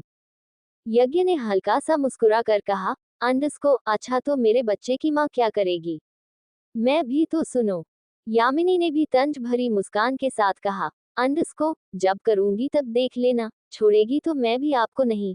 मैं भी ईंट का जवाब पत्थर से ना दिया तो मैं भी यामिनी नहीं। यज्ञ ने हल्का सा मुस्कुरा कर कहा, अंडस्को, ठीक है, देख लेते हैं क्या करोगी तुम। यज्ञ यामिनी को मुस्कुरा कर देख रहा था और यामिनी पूरे गुस्से में देख रही थी। यज्ञ ने एक बार फिर यामिनी को चढ़ाते हुए कहा, अंडस्को, अब तुम्हारे मिर्च की जलन कम हुई या फिर? यज्ञ ने इतना ही कहा था कि यामिनी ने दोनों हाथ यज्ञ के सीने पर रखकर उसे धक्का देते हुए कहा, अंडस्को, मिस्टर यज्ञ दीवान, आज के बाद मेरे नजदीक आने की सोचना भी मत, वरना मुझे पता नहीं मैं गुस्से में क्या कर दूंगी। यज्ञ तो यामिनी को ऐसे देखकर मुस्कुरा रहा था। यामिनी को ऐसे चिढ़ा हुआ देखकर यज्ञ को बड़ा सुकून मिलता था। यज्ञ मुस्कुरा कर फिर से यामिनी की तरफ बढ़ने लगा। वह यामिनी के थोड़ा सा करीब जाता उससे पहले यश के रोने की आवाज आई। दोनों ने पालने की तरफ देखा और दोनों भागकर पालने के पास गए। यश नींद से जाग चुका था। यामिनी ने यश को पालने से उठाकर को कंधे के लगा लिया, लेकिन तभी उसने महसूस किया यश पूरी तरीके से गिला हो चुका है। यामिनी ने गुस्से में यज्ञ को देखकर कहा, अंडस्को, मेरे बच्चे के बाप बने फिरते हो और आपने मेरे बच्चे को डायपर भी नहीं पहनाया, पूरा गीला हो गया है। यज्ञ इतना सुनने वालों में से नहीं था। यज्ञ ने भी हल्के गुस्से में कहा, अंडस्को, पहनाया तो है, अंधी हो क्या? देख लो। यामिनी ने यश को सोफे पर लेटाया और उसकी पेंट निकाली। यामिनी ने डायपर देखकर माथे पर हाथ मार कर कहा, अंडस्को, मिस्टर दीवान, सिर्फ आपकी जुबान चलती है, दिमाग नहीं चलता। आपने मेरे बच्चे को उल्टा डायपर पहना दिया। यक्ष ने हैरानी से डायपर देखकर कहा, अंडस्को, उल्टा सीधा भी होता है क्या? मैंने तो यूट्यूब में से देखकर पहनाया था। यामिनी ने यज्ञ का हाथ पकड़ा और डायपर पर रखते हुए कहा, अंडस्को, ये देखिए, इस तरफ से उल्टा है और इस तरफ से सीधा, तभी मेरा बच्चा इतना रो रहा है। यामिनी ने यज्ञ को देखकर कहा, अंडस्को, अब खड़े होकर मेरा मुंह क्या देख रहे हैं? इसका बैग लाकर दीजिए। यज्ञ सच में किसी आज्ञाकारी पति की तरह केबिन के दूसरी साइड गया और यश का बैग लाकर यामिनी को दे दिया। यामिनी ने उसमें से यश के दूसरे कपड़े निकाले और फिर यश को अच्छे से साफ करके दूसरे कपड़े पहना दिए। यामिनी ने फिर यश को यज्ञ को देकर कहा, अंडस्को, इसे पकड़िए। यज्ञ ने यश को पकड़ लिया। यामिनी उसके गंदे कपड़े एक बैग में रखे और फिर खुद हाथ धोने वॉशरूम में चली गई। तब तक बेबी रोता ही रहा। यज्ञ बहुत कोशिश कर रहा था यश को चुप करने की, लेकिन यश चुप ही नहीं हुआ। वह तो लगातार रो ही रहा था, शायद उसे भूख लगी थी। यामिनी बाथरूम से निकलकर सीधा यश के पास आई। उसने यश को गोद में लिया, लेकिन यश अभी रो रहा था। यामिनी समझ गई कि इसे भूख लगी है। यामिनी ने यज्ञ की तरफ देखकर कहा, अंडस्को, इस भूख लगी है। यज्ञ ने कहा, अंडस्को, ठीक है, तो मैं इसके लिए कुछ मंगवा देता हूँ, लेकिन तुम इसे चुप तो करो। इस पर यामिनी को गुस्सा आ गया। यामिनी ने दांत पीसते हुए कहा, अंडस्को, जो मैं बोल नहीं रही उसे समझने की कोशिश कीजिए, इस भूख लगी है। यज्ञ ने भी एटीट्यूड के साथ कहा, अंडस्को, हाँ तो मैंने यही सुना कि इसे भूख लगी है। कह तो रहा हूँ कि इसके लिए कुछ मंगवा दूंगा। इस पर यामिनी ने अपना सर पीटते हुए कहा, अंडस्को, इसे फीड करना है, आप केबिन से बाहर जाए। ये सुनते ही यज्ञ किसी शरीफ इंसान की तरह केबिन से बाहर जाने लगा, फिर कुछ सोचकर वापस आकर बोला, अंडस्को, तुम्हारा दिमाग खराब है, बाहर पूरा स्टाफ है। अगर मैं बाहर चला गया तो सारा स्टाफ बातें बनाएगा। यामिनी ने भी गुस्से में कहा, अंडस्को, मेरा बच्चा रो रहा है और इस वक्त इसे मेरी जरूरत है, और मैं आपके सामने इसे फीड नहीं करवाऊंगी, तो बेहतर होगा कि आप चुपचाप बाहर चले जाए, वरना आज के बाद मैं यश को आपके पास भटकने भी नहीं दूंगी। यज्ञ ने सिचुएशन को समझते हुए कहा, अंडस्को, इतना भड़क क्यों रही हो? मैं मुंह उधर कर लूंगा, तुम सोफे पर बैठकर फीड करवा दो। यामिनी कुछ बोलती उससे पहले ही यश अपनी मेनन चेयर पर बैठ गया और उसने चेयर को घुमा लिया। यामिनी के पास ऑप्शन नहीं था, इसलिए वह यश को सोफे पर लेकर बैठ गई। धीरे धीरे यश शांत हो गया। यामिनी ने यश को अच्छे से फीड कर दिया था। यज्ञ अभी चेयर घूम कर बैठा था। यामिनी ने यज्ञ को देखा तो उसके चेहरे पर भी हल्की सी मुस्कान आ गई। यज्ञ को तो अब यामिनी से खिंचाव महसूस हुआ था, लेकिन यामिनी वह तो कॉलेज टाइम से ही यज्ञ की फैन थी। फीड करने के बाद यश खेलने लगा। यामिनी ने अपना दुपट्टा ठीक करते हुए कहा, अंडस्को, अब आप पलट सकते हैं मिस्टर दीवान। यज्ञ ने अपनी चेयर घुमाई तो उसकी नजर सीधा यश पर गई, जो अपने दो दांत दिखाकर अपने पापा को ही देख रहा था। धनंजय के मुंह से ये सब सुनकर तो धरा को और ज्यादा शर्म आ गई। अब तो वह बिल्कुल ही जमीन में गड़े जा रही थी। धनंजय ने एक नजर धरा को देखा और फिर से मोबाइल की स्क्रीन को देखने लगा। धनंजय ने कुछ देर तक मोबाइल की स्क्रीन को स्क्रॉल करता रहा और फिर धरा की तरफ देखते हुए कहा, अंडस्को, तुम यहीं रुको, मैं भी आया। धनंजय केबिन में वापस आया, फिर उसने कॉल करके टाइगर को केबिन में बुला लिया। कुछ ही मिनट बाद टाइगर धनंजय के सामने खड़ा था। धनंजय को समझ नहीं आ रहा था वह टाइगर से क्या कहे, लेकिन टाइगर के अलावा धनंजय किसी और को कोई काम बताता भी नहीं था। धनंजय के सारे काम टाइगर ही करता था। टाइगर कुछ सेकंड तक धनंजय के सामने खड़ा रहा और ऑर्डर का वेट करता रहा, लेकिन धनंजय को समझ नहीं आ रहा था कि आखिर वह टाइगर को ये सारी बातें कैसे करें। धनंजय ने जैसे तैसे खुद को तैयार किया और टाइगर को देखकर बोला, अंडस्को, मुझे वह चाहिए। टाइगर हैरानी से धनंजय को देख रहा था, जैसे पूछने की कोशिश कर रहा हो, आपको क्या चाहिए। धनंजय ने जैसे तैसे अपने मुंह से कुछ शब्द निकाले। अंडरस्कोर, वह जो लड़कियां इस्तेमाल करती हैं, जब उन्हें वह हो जाता है, मुझे वह चाहिए। धनंजय को देखकर टाइगर को कहीं ना कहीं हंसी आ रही थी, लेकिन उसकी मजाल वह धनंजय के सामने थोड़ा भी मुस्कुरा दे। टाइगर ने जैसे तैसे अपनी हंसी को कंट्रोल करके कहा, अंडरस्कोर सर, लड़कियां क्या इस्तेमाल करती हैं और उन्हें क्या हो जाता है। धनंजय ने मन ही मन खुद से गुस्से में कहा, अंडरस्कोर तभी धरा मुझे बार बार अनिका और यामिनी को बुलाने के लिए कह रही थी, और मैं ज्यादा स्मार्ट बनने के चक्कर में यहाँ फंस गया। अनिका तो घर चली गई, लेकिन यामिनी तो यही थी, उससे बुला लेता तो यहाँ टाइगर के सामने खुद को ऑकवर्ड फील नहीं करवा रहा होता। अब मैं इसे कैसे समझाऊं कि मुझे क्या चाहिए, और यह भी तो एक नंबर का डफर है, इसे भी कहाँ पता होगा कि लड़कियों को हर मंथ क्या होता है। धनंजय खुद में ही कुछ सोच रहा था और टाइगर अभी धनंजय के बोलने का इंतजार कर रहा था। टाइगर ने जब देखा कि धनंजय उसे कुछ नहीं कह रहा, तो टाइगर ने फिर से पूछकर, आप मुझे बताएंगे क्या हुआ है, आपको क्या चाहिए। धनंजय फिर से हिम्मत करता हुआ बोला, अंडरस्कोर मुझे कुछ नहीं चाहिए, वो तुम्हारी भाभी, मेरा मतलब धरा को चाहिए। हाँ तो कर बताए ना, भाभी को क्या चाहिए, मैं ला कर दे देता हूँ, टाइगर ने फिर कहा। धनंजय पूरी तरह से इरिटेट हो गया। धनंजय गुस्से में मुंह फुलाकर अपनी चेयर पर बैठ गया और टाइगर को देखकर गुस्से में बोला, अंडरस्कोर उसे कुछ चाहिए और जाकर लाकर दे दो, बस मैं इससे ज्यादा कुछ नहीं बता सकता। धनंजय की ऐसी बेतुकी बात सुनकर टाइगर का मन हुआ कि दीवार में अपना सिर फोड़ ले, या फिर अपनी गन निकाले और खुद को ही शूट कर ले। टाइगर अब भी धनंजय को देख रहा था और धनंजय किसी बच्चे की तरह मुंह बनाकर बैठा हुआ था। कुछ सेकंड तक दोनों कुछ नहीं बोले। फाइनली टाइगर ने कहा, अंडरस्कोर भाभी है कहाँ, मैं उनसे खुद ही पूछ लेता हूँ। ये सुनकर धनंजय ने गुस्से में टाइगर को देखा। टाइगर की सिटी पट्टी गुम हो गई। धनंजय ने अपना मोबाइल निकला और टाइगर की तरफ बढ़ा दिया। टाइगर ने हैरानी से धनंजय को देखा और फिर मोबाइल ले लिया। टाइगर भी जैसे जैसे मोबाइल को रीड कर रहा था, उसके मुंह से भी सेम वही बात निकली, अंडरस्कोर ये सब क्या है। टाइगर इससे ज्यादा रिएक्ट कर पाता उससे पहले ही धनंजय ने गुस्से में कहा, अंडरस्कोर अब चुपचाप जाकर धरा की जरूरत का सामान लेकर आओ, और जितनी जल्दी हो सके उतनी जल्दी जाना, एक ड्रेस भी ले आना। टाइगर सो की स्पीड से भागता हुआ वहां से चला गया। धनंजय वापस से कमरे में गया, जब तक धरा वॉशरूम से बाहर निकलकर गर्दन झुकाए एक दीवार से लगी हुई खड़ी थी। धरा शर्म के मारे धनंजय की तरफ अच्छी नहीं रही थी। धनंजय ने भी धीरे से कहा, अंडरस्कोर मैंने टाइगर को बोला है, वह अभी सामान लेकर आ रहा है। धरा ने हाँ में गर्दन हिला दी। वहीं दूसरी तरफ टाइगर भागता हुआ ऑफिस की बिल्डिंग से निकला और फिर दीवान इंडस्ट्रीज के पास ही एक मेडिकल स्टोर पर गया। टाइगर उस मेडिकल स्टोर वाले को जानता था, क्योंकि ज्यादातर टाइगर बैंडेज उसी के मेडिकल स्टोर से खरीदता था। टाइगर का जैसा काम था, उसे आए दिन चोट लगती रहती थी, इसीलिए वह उसे मेडिकल स्टोर से अपनी जरूरत का सामान खरीदना था। मेडिकल स्टोर वाले ने टाइगर को देखा तो मुस्कुरा कर कहा, अंडरस्कोर अरे आप तो बड़े दिनों बाद आए। इस पर टाइगर ने मन ही मन गुस्से में कहा, अंडरस्कोर अरे मैं तो ये सोच रहा हूँ मैं यहाँ आया ही क्यों। इतने में मेडिकल स्टोर वाले ने फिर कहा, अंडरस्कोर बताए सर क्या चाहिए आपको। अब तो टाइगर के चेहरे की हवाएं उड़ गई।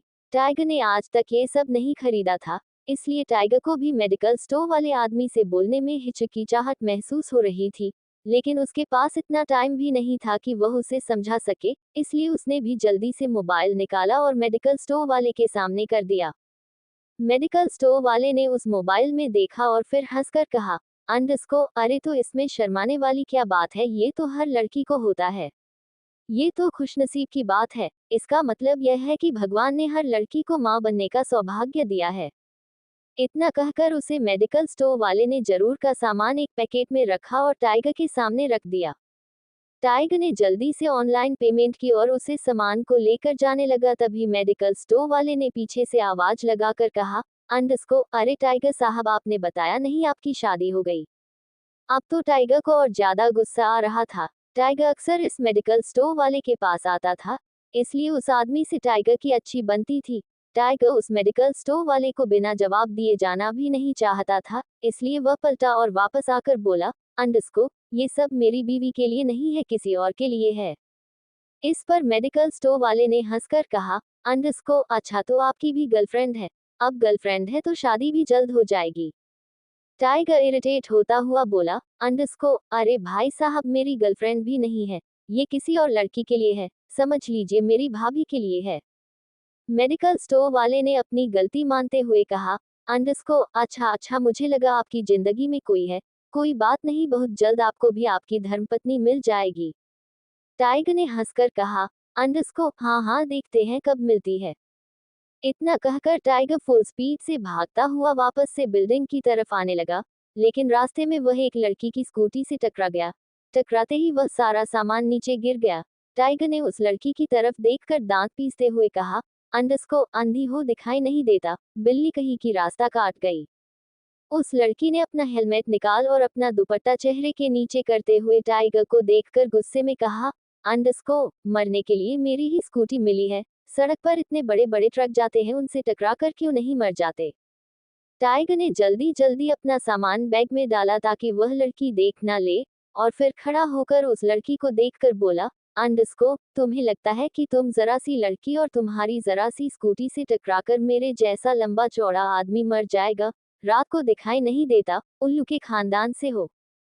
ये सुनकर वह लड़की और ज्यादा गुस्से में आ गई। वो स्कूटी से उतरी, उसने स्टैंड लगाया और टाइगर के सामने जाकर पॉइंट करते हुए बोली, अंडरस्को कुछ ज्यादा नहीं बोल रहे तुम, एक तो टाइगर की तरह भागते हुए मेरे सामने आ गए, अगर मैं ब्रेक नहीं मारती तो परलोक सुधर गए होते हैं, ऊपर से बकवास भी कर रहे हो, बदतमीज कहीं के। टाइगर ने उस लड़की को गुस्से में देखते हुए कहा, अंडरस्को मेरे पास टाइम नहीं है, अगर होता ना तो बताता, बदतमीजी किसे कहते हैं। टाइगर ने एक किलर लुक उस लड़की को दी और फिर बिल्डिंग के अंदर चला गया। वह लड़की भी वापस से अपनी स्कूटी के पास आई और हेलमेट पहनकर टाइगर को कोसती हुई चली गई। और ये थी टाइगर और उसके धर्मपत्नी की पहली मुलाकात। टाइगर ने तो कभी सोचा भी नहीं था कि मेडिकल स्टोर वाले की कही हुई बात इतनी जल्दी सच हो जाएगी, और कुछ कदम चलने के बाद ही वह अपनी धर्मपत्नी से मिल जाएगा। लेकिन पहले ही मुलाकात काफी कड़वी थी, जिसे मीठी मुलाकात बनने में बहुत टाइम लगने वाला था।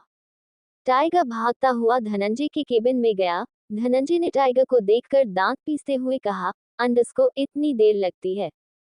इस पर टाइगर ने सामान टेबल पर रखते हुए कहा, अंडरस्को सर बिल्ली रास्ता काट गई। धनंजय ने दांत पीसते हुए फिर कहा, अंडरस्को तुम एक टाइगर हो और बिल्ली से डर गए। इस पर टाइगर ने बालों में हाथ मार कर कहा, अंडरस्को सर मैं बिल्ली से डरा नहीं, लेकिन कमाल की बात यह है वह बिल्ली मुझसे भी नहीं डरी। काफी डेरिंग बिल्ली थी, छोटी सी थी पर थी खतरनाक, आग उगल कर रही थी। धनंजय को टाइगर की बात समझ में नहीं आ रही थी, लेकिन उसने जल्दी से बैग उठाया और कमरे की तरफ बढ़ गया। टाइगर भी हफ्ता हुआ केबिन से बाहर चला गया। धनंजय बैग लेकर धारा के पास गया और उसने बैग धरा को दे दिया। धरा ने अब भी धनंजय की तरफ नहीं देखा और जल्दी से बैग लेकर वॉशरूम में चली गई। करीब 20 मिनट बाद धरा बाहर आई। धरा धनंजय की तरफ नहीं देख रही थी। धनंजय ने देखा धरा ने पहले वाले कपड़े ही पहने हुए थे। धनंजय ने कहा, अंडरस्को तुमने कपड़े चेंज नहीं किए। धरा ने कहा, अंडरस्को कपड़े नहीं है मेरे पास। धनंजय ने कहा, अंडरस्को मैंने जो बैग दिया उसमें कपड़े नहीं थे। धरा ने ना में गर्दन हिला दी। धनंजय गुस्से में टाइगर को कॉल करने ही वाला था, तभी उसे याद आया आसपास कोई शोरूम नहीं है जिससे वह धरा के लिए कपड़े ला सकता था, और कपड़े लाने में टाइम भी लग जाता, इसलिए टाइगर ने जरूरत का सामान लाकर धनंजय को दे दिया। धनंजय ने धरा की कलाई पकड़ कर कहा, अंडरस्को चलो घर चलते हैं। धनंजय ने जैसे ही धरा को खींचने की कोशिश की, धरा अपनी जगह से नहीं हिली बल्कि उसकी आंखें नम हो गई। धरा ने अब भी धनंजय की तरफ नहीं देखा और भरे गले से कहा, अंडरस्को मैं ऐसे कैसे बाहर जाऊंगी, मेरी ड्रेस खराब हो गई है। धनंजय ने धरा की तरफ देखकर कहा, अंडरस्को मेरे ऑफिस में किसी की इतनी हिम्मत नहीं है तुम्हारी तरफ आंख उठाकर देख ले, अब चलो। लेकिन धरा फिर भी अपनी जगह से नहीं हिली। धरा ने कहा, अंडरस्को मैं ऐसे नहीं जाना चाहती। धनंजय ने अपना कोट उतारा और उसे धरा की कमर पर लपेटे हुए उसकी बाजू की गांठ बांधते हुए बोला, अंडरस्को अब ठीक है, अब चले। धरा ने एक नजर धनंजय को देखा। धरा की आंखों में आंसू थे और धनंजय की आंख में धरा के लिए बहुत सारा प्यार। कुछ सेकंड तक दोनों एक दूसरे को ऐसे ही देखते रहे। धनंजय ने फिर कहा, अंडस्को अब चले। धरा ने हाँ में गर्दन हिला दी। धनंजय ने फिर से धरा की कलाई पर अपनी पकड़ बनाई और उस केबिन से बाहर आ गया। धनंजय धरा को लेकर सीधा बिल्डिंग से बाहर आया। उसने धरा को बैक सीट पर बैठाया और खुद भी जाकर बैक सीट पर बैठ गया। तभी टाइगर भी ड्राइविंग सीट पर बैठकर गाड़ी स्टार्ट करने लगा। धरा चुपचाप बाहर देख रही थी और धनंजय कंटिन्यू मोबाइल में घुसा हुआ था। करीब 10 मिनट बाद धनंजय ने कहा, अंडस्को टाइगर चॉकलेट खरीदनी है, आइसक्रीम खरीदनी है, मूव खरीदनी है, जो सामान अभी खरीद कर लाए है वह सारा सामान फिर से खरीदना है। धनंजय ने एक लंबी चौड़ी लिस्ट टाइगर को सुना दी। टाइगर ने सारी लिस्ट सुनकर गाड़ी साइड में लगाए और पीछे पलट कर कहा, अंडस्को सर अब आप घर का सामान भी मुझे मंगवाएंगे। आई थिंक मैं आपका बॉडीगार्ड हूँ। धनंजय ने गुस्से में टाइगर को घूरा तो टाइगर ने अपना सलाइवा घटते हुए कहा, अंडस्को वह क्या है ना सर, आजकल देव सर के साथ बैठ रहा हूँ तो थोड़ा मजाक करना सीख गया। सॉरी सर, मैं सारा सामान खरीद लूंगा। वही धरा तो कंटिन्यू बाहर ही देख रही थी, जैसे उसके अंदर जीने की इच्छा खत्म हो गई हो, जैसे उसे अपने दर्द से कोई फर्क ही ना पड़ता हो, जैसे वह जैसे तैसे अपनी जिंदगी काट रही हो और बस मौत का इंतजार कर रही हो। धरा को ऐसे देखकर धनंजय का कलेजा फटा जा रहा था। धनंजय ने धीरे से पूछा, अंडस्को धरा दर्द हो रहा है? धरा ने बिना किसी भाव के कहा, अंडस्को नहीं, इतने से दर्द से मुझे फर्क नहीं पड़ता और वैसे भी मुझे तो दर्द सहने की आदत है। धनंजय ने अब धरा से कुछ नहीं पूछा, लेकिन उसने मन ही मन धरा की सारी प्रॉब्लम को खत्म करने का डिसीजन ले लिया था। 1 घंटे बाद टाइगर ने गाड़ी एक मॉल के बाहर रोकी और जरूरत का सामान लाकर गाड़ी में रख दिया और फिर गाड़ी लेकर दीवान महल की तरफ चला गया। वहीं दूसरी तरफ यज्ञ और यामिनी दोनों ही घर आ रहे थे। यामिनी के गोद में यश था। यज्ञ एक बार ड्राइव करता और फिर यश को देखने लगता।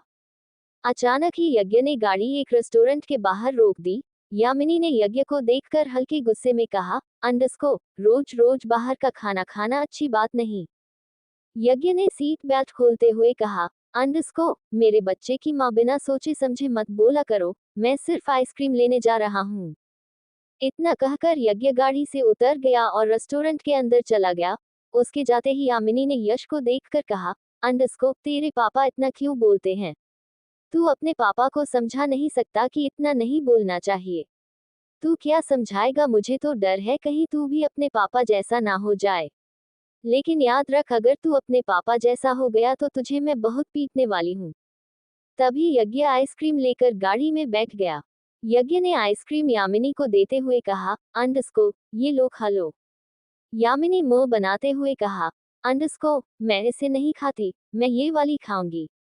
यज्ञ ने दूसरी आइसक्रीम अपने पीछे छुपाते हुए कहा, अंडस्को यह मैं अपने लिए लेकर आया हूँ, तुम्हारे लिए नहीं। इस पर यामिनी भी मुंह बनाकर बोली, अंडस्को तो मुझे नहीं खानी, मैं तो वही खाऊंगी। यज्ञ ने यश को देखकर कहा, अंडस्को तेरी माँ इतना क्यों बोलती है? तू अपनी माँ को समझा नहीं सकता कि इतना नहीं बोलना चाहिए? तू क्या समझाएगा? मुझे तो डर है कहीं तू अपने माँ जैसा ना हो जाए। लेकिन याद रख, अगर तू अपनी माँ जैसा हो गया ना तो मैं तुझे बहुत पीटने वाला हूँ। ये सुनकर यामिनी की तो आंखें फैल गई, क्योंकि अभी अभी यही डायलॉग यामिनी ने यश को मारा था और अब यज्ञ भी अपने बेटे को यही डायलॉग मार रहा है। वही यश एक बार अपनी माँ का चेहरा देखता और एक बार अपने पापा का। फिर यश ने अपने पापा को 2 दांत दिखा दिए। यश के दांत देखकर यज्ञ के चेहरे पर एक मुस्कुराहट आ गई। थोड़ी देर यामिनी मुंह बनाकर बैठी रही। यामिनी का मुंह बनाना यज्ञ से देखा नहीं गया और उसने उसकी पसंद की आइसक्रीम देते हुए कहा, अंडस्को ठीक है खा लो, ज्यादा मुंह बिगाड़ने की जरूरत नहीं है, वैसे ही बहुत खूबसूरत हो। यज्ञ के ऐसा बोलने से यामिनी बुरी तरह चिढ़ गई। वही यज्ञ तो यश को आइसक्रीम खिलाने में बिजी था। आइसक्रीम खिलाने के बाद यज्ञ ने यश के होठों को प्यार से साफ किया, लेकिन तभी यश ने यज्ञ की उंगली अपने दांत तले दबा ली और यज्ञ की चीख निकल गई। यज्ञ अपनी उंगली छुड़ाने की कोशिश कर रहा था, लेकिन यश ने भी अपने पापा की उंगली बहुत जोरों से पकड़ी हुई थी। यज्ञ की तो जैसे जान ही निकल गई। उसने कभी नहीं सोचा था कि इतने छोटे बच्चे के मुंह में गन्ने का रस निकालने की मशीन होगी। यज्ञ की जान निकलने को हो गई, लेकिन यश ने यज्ञ की उंगली नहीं छोड़ी। वही यामिनी यह नजारा देखकर जोर जोर से हंस रही थी। यज्ञ अपनी उंगली को छुड़वाता हुआ बोला, अंडस्को छोड़ दे, बहुत दर्द हो रहा है। यज्ञ अपना सड़ा सड़ा सा मुंह बना रहा था, क्योंकि उसे सच में बहुत दर्द हो रहा था। वही यामिनी का तो हंस हंस कर बुरा हाल था। यज्ञ ने फिर से रिक्वेस्ट करते हुए कहा, अंडस्को छोड़ दे मेरे बाप, बहुत दर्द हो रहा है। फाइनली यश को अपने पापा पर तरस आ गया और उसने यज्ञ की उंगली छोड़ दी। यज्ञ ने घूरकर यश को देखा और यश ने 2 दांत दिखा दिए। यज्ञ ने अपने हाथ को हिलाना शुरू किया, क्योंकि उसकी उंगली में बहुत दर्द हो रहा था। फिर उसने गुस्से में यामिनी को देखा जो अब भी हंस रही थी। यज्ञ ने गुस्से में कहा, अंडस्को मोटी भैंस, ये मेरी उंगली खा रहा था और तुम हंस रही थी। इतना नहीं हुआ कि मेरी उंगली छुड़ा दे। अपने लिए मोटी भैंस सुनकर यामिनी को गुस्सा आ गया। यामिनी ने भी दांत पीसते हुए कहा, अंडस्को कौन मोटी भैंस? मैं आपको मोटी भैंस नजर आती हूँ। और आप खुद क्या हो? खुद को देखा है कभी? खुद को क्या ऋतिक रोशन समझते हो? कभी खुद को आईने में देखना, ऐसा लगता है हाथी भी तुमसे हल्का होगा। मैं हाथी? तुम्हें मैं हाथी लगता हूँ? तुम्हें क्या कम दिखाई देता है? अपनी आंखों का चेकअप करा लो। ऋतिक रोशन की बॉडी भी मेरे सामने फेल है। तुम्हें पता भी है, मैं पार्टी में चला जाऊं तो वहां की सारी लड़कियां मुझे देखने लगती है। यज्ञ ने भी बहस करते हुए कहा। यामिनी तंज भरी मुस्कान के साथ बोली, अंडस्को मिस्टर दीवान, इसे देखना नहीं घूरना कहते हैं। वह सारी लड़कियां आपको घूरती होगी, आखिर आप दिखने में हिप्पो जो लगते हैं।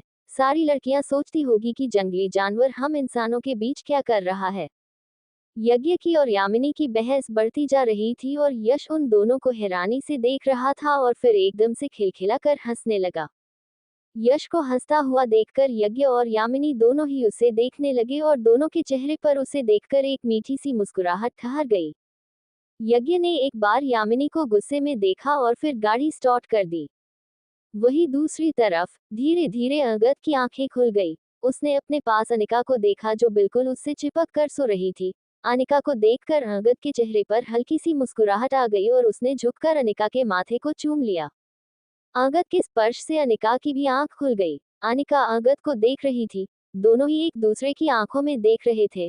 अंगद ने धीरे से अनिका के गाल को सहलाया और उसके पास से उठ गया। अंगद सीधा वॉशरूम में गया। तब तक अनिका भी उठ गई थी। अंगद थोड़ी देर बाद फ्रेश होकर बाहर आया। अंगद टॉवल से अपना मुंह पोंछ रहा था। अनिका भी वॉशरूम में चली गई। थोड़ी देर बाद अनिका भी फ्रेश होकर बाहर आई, लेकिन अनिका की साड़ी भी गीली हो गई थी, इसलिए वह क्लोजेट की ओर चली गई। वही अंगद कमरे में बैठकर लैपटॉप पर काम करने लगा, लेकिन उसकी नज़र अनिका पर ही थी। थोड़ी देर में अनिका एक सिंपल सी साड़ी पहनकर बाहर आई। अनिका कमरे से बाहर जाने लगी तो अंगद ने अनिका को रोकते हुए पूछा, अंडस्को कहाँ जा रही है? अनिका बोली, अंडस्को रात हो गई है, खाना बनाने जा रही हूँ। अंगद कुछ बोलने ही वाला था, फिर कुछ सोचकर रुक गया। अनिका अंगद के बोलने का इंतजार कर रही थी। अंगद ने फिर अनिका को देखकर कहा, अंडस्को बहुत दिन हो गए तुमने पूरी सब्जी नहीं बनाए, आज तुम्हारे हाथ की पूरी सब्जी खाने का मन कर रहा है, तो प्लीज मेरे लिए पूरी सब्जी बना देना। अनिका ने हाँ में गर्दन हिलाए और उस कमरे से बाहर चली गई। अनिका किचन में आए और जाकर अपना काम करने लगी, लेकिन उसके दिमाग से अब भी गौरी का ख्याल गया नहीं था। अनिका इस रिश्ते में नहीं रहना चाहती थी, फिर भी कहीं ना कहीं गौरी का अंगद को गले लगाना उसे चुभ रहा था। वहीं दूसरी तरफ धनंजय और धरा भी दीवान महल पहुंच गए थे। धरा गाड़ी से उतरी और चुपचाप अंदर चली गई। धनंजय धरा को जाते हुए देख रहा था। धनंजय भी गाड़ी से उतरा और तभी यामिनी और यज्ञ की गाड़ी भी दीवान महल में एंटर हुई। यामिनी यश को लेकर गाड़ी से उतरी। यश ने धनंजय को देखा तो अपने दोनों हाथ फैला दिए। ये पहली बार था जब यश ने धनंजय की तरफ देखकर अपने हाथ फैलाए थे। धनंजय को समझ नहीं आया कि वह क्या करें। उसने हैरानी से यामिनी को देखा, जैसे पूछना चाहता हो कि यश को क्या चाहिए। यामिनी ने कहा, अंडस्को कुछ नहीं भैया, वह बस कह रहा है मुझे गोदी ले लो।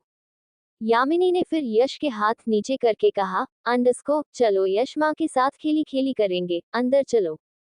लेकिन यश फिर रोने लगा, जैसे कहना चाहता हो कि वह धनंजय के पास ही जाएगा। आज पहली बार धनंजय से यश को रोता हुआ देखा नहीं गया और वह 4 कदम चलकर यश के पास आया और उसने यश को गोदी ले लिया। यह नजारा देखकर यामिनी और यज्ञ दोनों ही हैरान थे। धनंजय ने जैसे ही यश को गोद में लिया, यश चुप हो गया। यश अपने छोटे छोटे हाथों से धनंजय के चेहरे को छू रहा था। कभी उसकी टाई पकड़ता, कभी अपने छोटे छोटे हाथ धनंजय के माथे पर लगाता। धनंजय ने अपनी जिंदगी में पहली बार किसी छोटे बच्चे को गोद में दिया था। जब से यामिनी यश को लेकर दीवान महल आई थी तब से लेकर अब तक धनंजय ने एक बार भी यश को ठीक से नहीं देखा, लेकिन आज पहली बार उसका मन हुआ कि वह यश को गोद में ले ले। धनंजय के लिए यह एहसास एकदम नया था, लेकिन था बहुत मीठा। धनंजय यश के साथ बहुत खुश लग रहा था। धनंजय खुश होता भी क्यों ना, आखिर वह यश के बड़े पापा लगते थे। यश इस बात से अनजान था। फिर भी किस्मत ने दोनों के बीच एक कनेक्शन बना दिया था। यामिनी धनंजय के पास ही खड़ी थी, इंतजार कर रही थी कि कब धनंजय यश को वापस दे। लेकिन धनंजय ने यामिनी को देखकर कहा, अंडस्को तुम जाओ, इसे मैं ले आऊंगा। यामिनी ने एक बार हैरानी से धनंजय को देखा और फिर हाँ में गर्दन हिलाकर चली गई। यामिनी अंदर जाते हुए खुद से ही बड़बड़ा रही थी, अंडस्को लगता है हवाओं के रुख बदल रहे हैं। यामिनी अंदर जा रही थी और देव बाहर आ रहा था। देव ने यामिनी की बात सुनकर कहा, अंडस्को अभी पूरी तरीके से बदले नहीं, लेकिन बहुत जल्द बदल जाएंगे। यामिनी और देव दोनों ने एक दूसरे को एक मीठी सी मुस्कान दी और फिर वह दोनों ही अपने अपने रास्ते चले गए। वही धनंजय यश के साथ खेल रहा था और यज्ञ धनंजय और यश को देख रहा था। यज्ञ का मन हुआ कि वह धनंजय को बता दे कि यश उसका बेटा है, लेकिन फिर कुछ सोचकर रुक गया। देव धनंजय के पास आया और यश को देखकर सिटी मारते हुए बोला, अंडस्को ताऊजी के साथ खेल रहा है। ये सुनते ही धनंजय के कान खड़े हो गए और यज्ञ को समझते देर नहीं लगी कि देव को सब कुछ पता है। यज्ञ कभी कभी बहुत हैरान होता था कि आखिर देव को सारी बातें पहले से कैसे पता चल जाती हैं। धनंजय और यज्ञ दोनों ही हैरानी से देव को देखने लगे। धनंजय ने फिर कंफर्म करते हुए पूछा, अंडस्को क्या कहा तुमने अभी? इस पर देव ने कहा, अंडस्को तुम्हें कुछ नहीं कहा, मैं तो यश से बात कर रहा हूँ। देव ने फिर से यश के गालों को हल्का सा दबाते हुए कहा, अंडस्को हाँ तो यश बड़े पापा के साथ खेल रहे हो। धनंजय ने फिर से हैरानी से देव को देखा, जैसे उसकी बातें समझने की कोशिश कर रहा हो। वही यज्ञ ने अपनी आंखें कसकर बंद कर ली और देव की तरफ से पलट गया। देव ने यज्ञ को देखा जो मुंह फेर खड़ा था और उसके चेहरे पर एक मुस्कान आ गई। देव ने अपनी बात को सही करते हुए कहा, अंडस्को ऐसे घूर घूर कर क्या देख रहे हो धनंजय? यज्ञ इसे अपने बेटे जैसा ही मानता है, उस हिसाब से तुम इसके बड़े पापा हुए कि नहीं? धनंजय यश को लेकर दीवान महल के अंदर जाता हुआ बोला, अंडस्को पता नहीं क्या बोलता है, कैसे बोलता है, और उसकी बातों का क्या मतलब निकलता है। धनंजय के जाते ही यज्ञ देव के पास आकर बोला, अंडस्को तुम्हें कैसे पता? इस पर देव ने कहा, अंडस्को जैसे तुम्हें पता है। यज्ञ हाथ बांधकर बोला, अंडस्को मैंने तो डीएनए टेस्ट कराया था, अब तुम बताओ तुम्हें कैसे पता? देव ने हंसकर कहा, अंडस्को तुम्हारी डीएनए टेस्ट रिपोर्ट मेरे हाथ लग गई। यज्ञ अंदर जाने लगा, फिर कुछ सोचकर वापस आया और फिर देव के सामने जाकर थोड़ी सी रिक्वेस्ट भरी टोन में बोला, अंडस्को अगर तुम्हें पता ही चल गया है तो प्लीज किसी को बताना मत, टाइम आने पर मैं अपने आप बता दूंगा। इस पर देव ने कहा, अंडस्को और टाइम कब आएगा? यज्ञ ने कहा, अंडस्को देखो देव मैं सच कह रहा हूँ, मैं अपने हिसाब से घर में सबको बता दूंगा। देव ने भी हाथ बांधकर कहा, अंडस्को और क्या बताओगे कि मेरी यामिनी से शादी कर दो, या ये कहोगे कि तुमने यामिनी के साथ एक बार नाइट स्टैंड किया था और उसका नतीजा सबकी गोदी में खेलते फिरता है, या ये सबसे कहोगे कि अपनी डिजायर कंप्लीट करने के लिए तुमने यामिनी की जिंदगी खराब कर दी? जिस उम्र में उस लड़की को अपना करियर बनाना चाहिए, घूमना फिरना चाहिए, सहेलियों के साथ एंजॉय करना चाहिए, उस समय में वह तुम्हारे बच्चे को ले लिए दर दर भटकती रही, लेकिन उसकी खुददारी देखो, कभी तुमसे मदद मांगने नहीं आई। चाहती तो तुम्हें कोर्ट का घसीट सकती थी, तुम पर उल्टे सीधे एलिगेशन लगा सकती थी, तुम्हारी यह खोखली इज्जत में आग लगा सकती थी, दीवान महल के लोगों को बदनाम कर सकती थी, लेकिन उसने ऐसा कुछ नहीं किया, जानते हुए भी कि उसके पेट में एक बहुत अमीर आदमी का बच्चा पल रहा है। उसके बावजूद भी उसने इस बात का फायदा नहीं उठाया, बल्कि अपनी ममता के चलते उस बच्चे को पाला, अपनी जिंदगी उस बच्चे के लिए सेक्रीफाइस कर दी, बिना ये जाने, बिना ये सोचे कि जब वह बड़ा होगा तो उसे दुनिया क्या कहेगी। बस अपनी ममता के अंधेपन में चलते उसे दुनिया में ले आई। तुमने कभी सोचा है कि उसने ये सब क्यों किया? कोई तो वजह होगी। देव की बातों का असर यज्ञ पर हो रहा था और उसके दिमाग में यह बात बैठ गई। कि आखिर यामिनी ने इतना सेक्रीफाइस क्यों किया। क्या जरूरत थी उसे ये सब करने की। क्यों उसने अपनी पूरी जिंदगी एक रात को डेडिकेट कर दी, वह भी ऐसी रात जिसमें सिर्फ जरूरत थी, प्यार नहीं था। एक ऐसी रात जिसमें यज्ञ को तो होश भी नहीं था। एक ऐसी रात जिसे रात नहीं गलती कहेंगे। एक ऐसी रात जिसे ना यज्ञ अपनी जिंदगी में चाहता था और ना ही यामिनी। फिर भी उस रात के चलते यामिनी ने कितना कुछ सेक्रीफाइस कर दिया।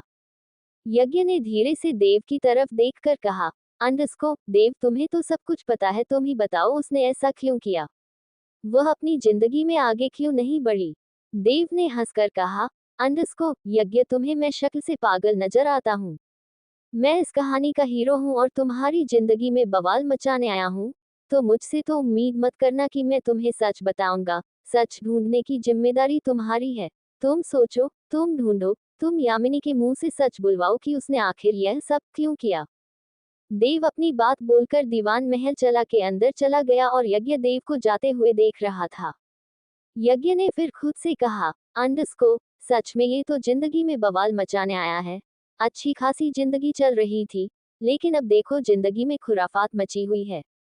और यह सब कुछ इन महाशय की देन है। भगवान करे इसकी जिंदगी में भी जल्दी कोई लड़की आ जाए, तब इसे पता चले कि क्या हालत है हम तीनों भाइयों की। थोड़ी देर बाद सब डाइनिंग टेबल पर बैठ गए और डिनर करने लगे। अनिका ने अंगद के कहने पर पूरी सब्जी बनाई थी। अंगद खुश होकर पूरी सब्जी खा रहा था। अंगद ने कभी कहा नहीं था, लेकिन उसे अनिका के हाथ की पूरी सब्जी बहुत पसंद थी और आज उसने अपने दिल की बात अनिका से कह दी थी। वही धनंजय ने एक प्लेट में खाना सर्व किया, तो यज्ञ से रहा नहीं गया और उसने पूछ लिया, अंडस्को भैया यहाँ बैठकर नहीं खाओगे।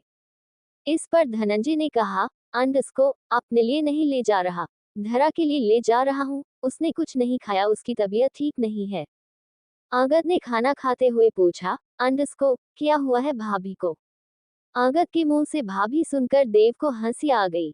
देव ने कहा, अंडस्को क्या बात है। डांट पड़ी यज्ञ को और सुधर आगद गया। आगद ने गुस्से में देव को देखा। देव ने फिर कहा, अंडस्को नहीं अच्छी बात है, धरा तुम्हारी बड़ी भाभी है, तुम्हें धरा को बड़ी भाभी ही बोलना चाहिए। आगद ने देव की बात इग्नोर की और धनंजय की तरफ देखकर फिर कहा, अंडस्को बताए ना क्या हुआ, भाभी को बुलाऊं। अब तो अनिका को भी कुछ समझ नहीं आया। उसने धनंजय को सवाल भरी नजरों से देखा, जैसे पूछना चाहती हो, अंडस्को कि मुझे कैसे पता कि धरा को क्या हुआ है।